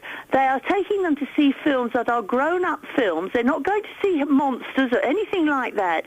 And in fact, some of the children's films that I have noticed, these sort of animated ones that seem to be all they can make nowadays, contain far more monsters for a child that's older to influence. In fact, my daughter took her son to a film a few years ago, and he was frightened, and it was a children's Marcia, you got 30 seconds. It's a class thing, and you're jealous. Yeah, I am a middle-class, middle-aged mum, so it's not about class envy. And I took my children from the time they were very small, and I think any parent knows that children are very aware, and either we say, let's abolish certificates and let's allow any child to go and see any film, or let's have rules and regulations. Marcia, Mary, thank you very much. I've got to end it there to squeeze in the travel. Thank you very much. 08459 455 555 if you want to have your say. Travel news for beds, cards and bugs. BBC Three Counties Radio. In Newport Pagnell, the approach to the Rennie Lodge roundabout looking slow at the moment as you head towards the M1. Also on the speed sensors in Watton Stone, the A602 very slow at the Ware Road roundabout heading towards Stapleford. And in Kings Langley, the A41 southbound queuing between the Hemel Hempstead turnoff and the M25. Then the M25 itself anti-clockwise queuing between junction 20 for Kings Langley and 16 for the M40.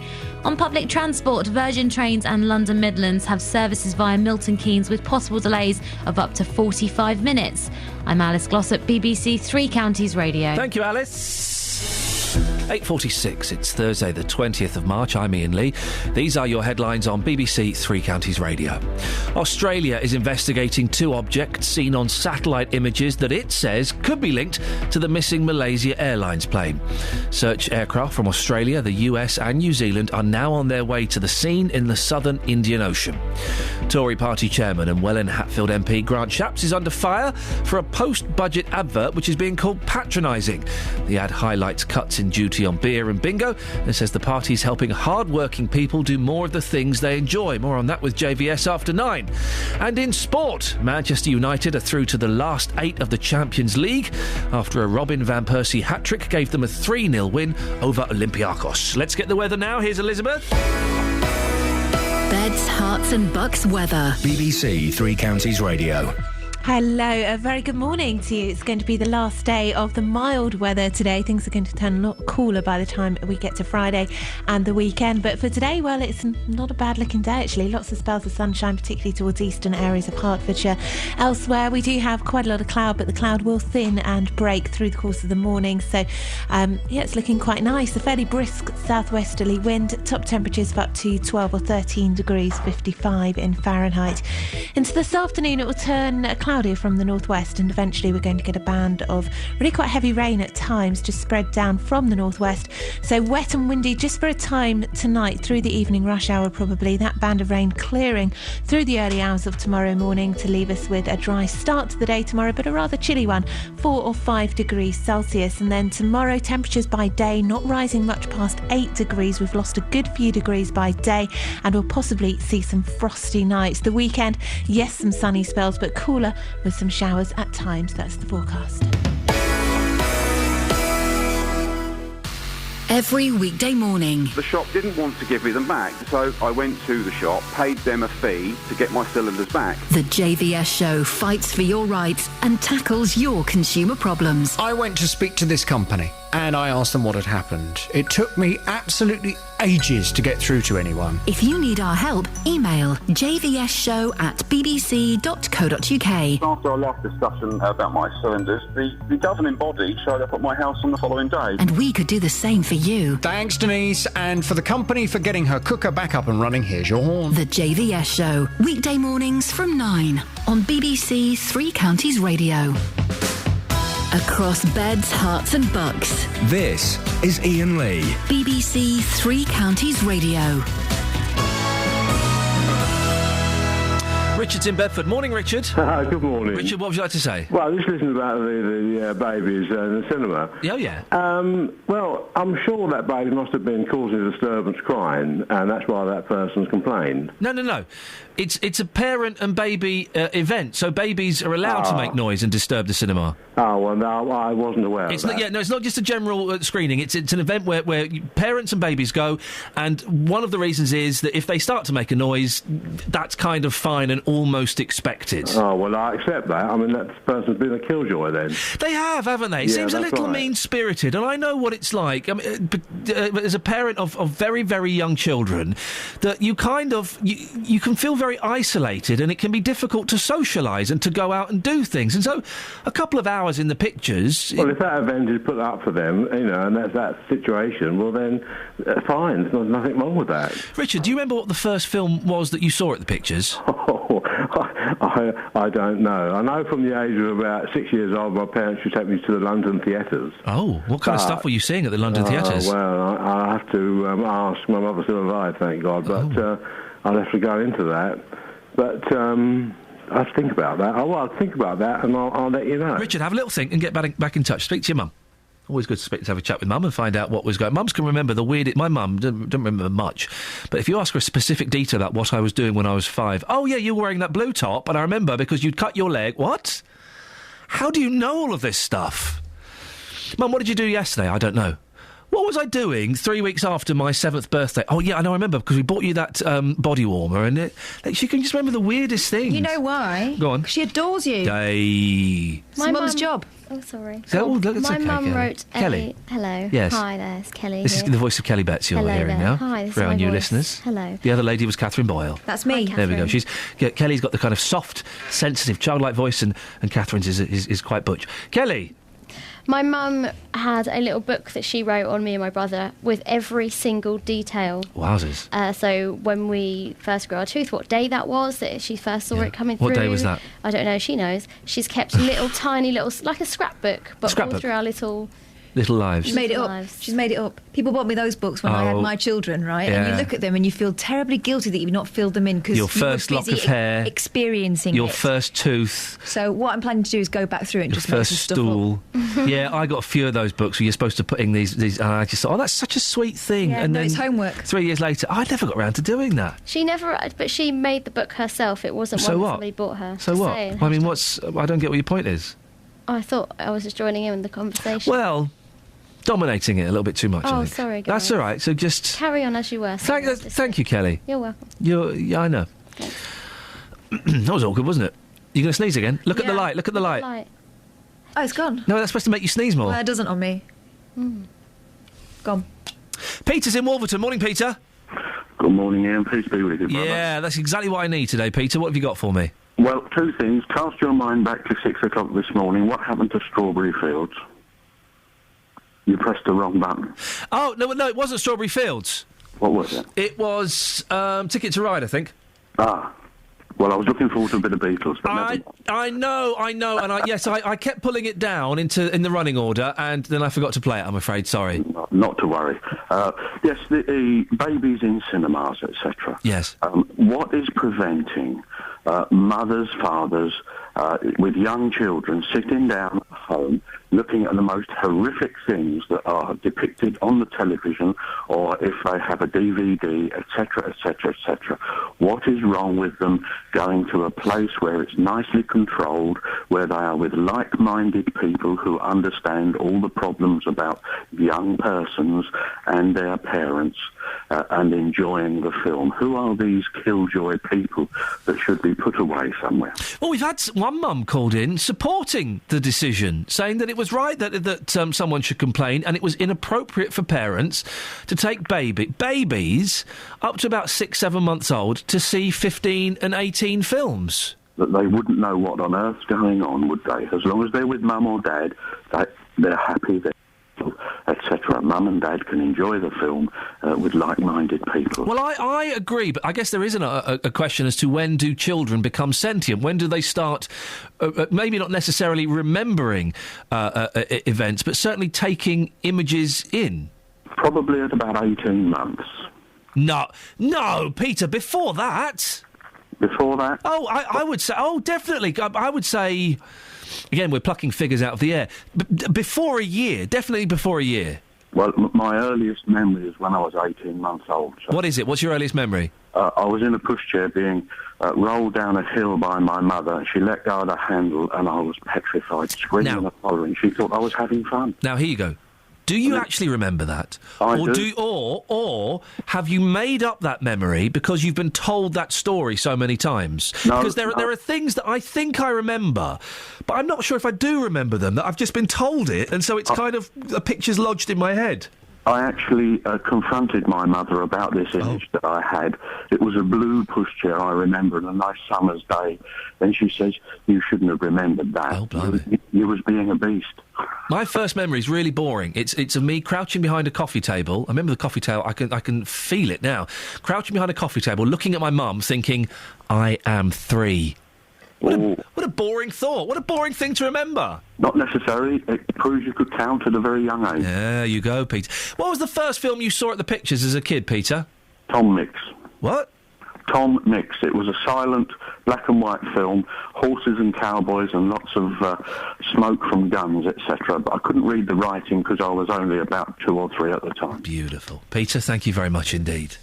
Do you remember what your first memory is, Catherine? Your very, very first memory? Being at my grand's, probably. O'Needin line on the telly. Oh, God, the O'Needin. Just the Sunday end. evenings. I just remember the ship, and that meant I had to go home. How old were you, Ben? Don't know.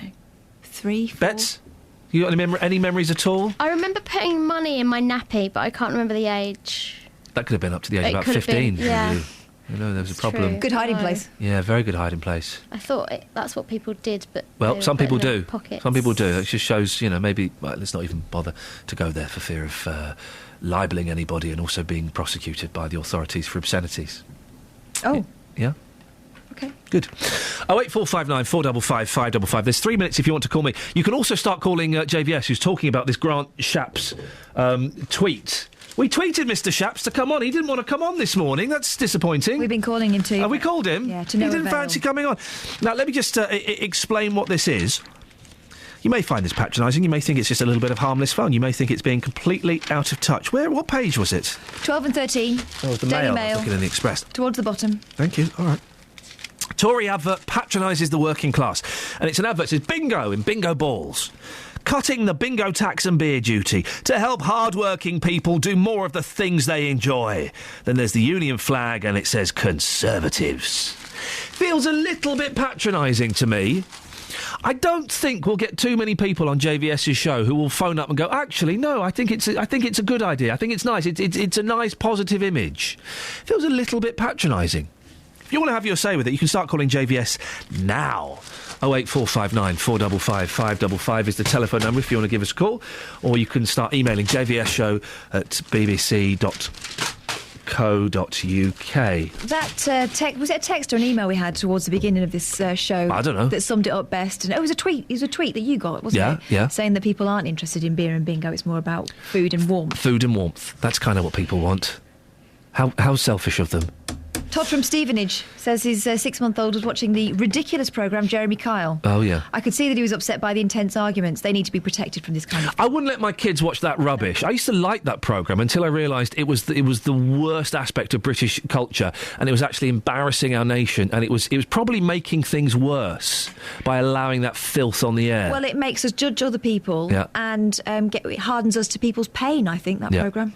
Anyway, well, that's a nice positive note to end on, isn't it? We don't like Jeremy Kyle anymore. Excellent stuff. Thank you very much indeed. Right, that's it. It's 8:58, BBC Three Counties Radio. Should we get a little bit of travel with Alice Glossop? Yes, let's. Travel news for beds, cards and bugs. BBC Three Counties Radio. Still got delays in Hitchin. The A505 and A602 been queuing as you head towards the centre of town because of temporary traffic lights there. Also on the speed sensors, the A5 in both directions is slow going between Houghton Regis and Dunstable. In St Albans, the North Orbital looking slow on both approaches to the Park Street roundabout heading towards the centre of town. And on public transport, Virgin Trains and London Midlands have services via Milton Keynes. Possible delays of up to 45 minutes after an earlier electrical supply problem. I'm Alice Glossop, BBC Three Counties Radio. Alice, excellent stuff as always. Thank you very much. Speak to you tomorrow. Wowzers, we made it.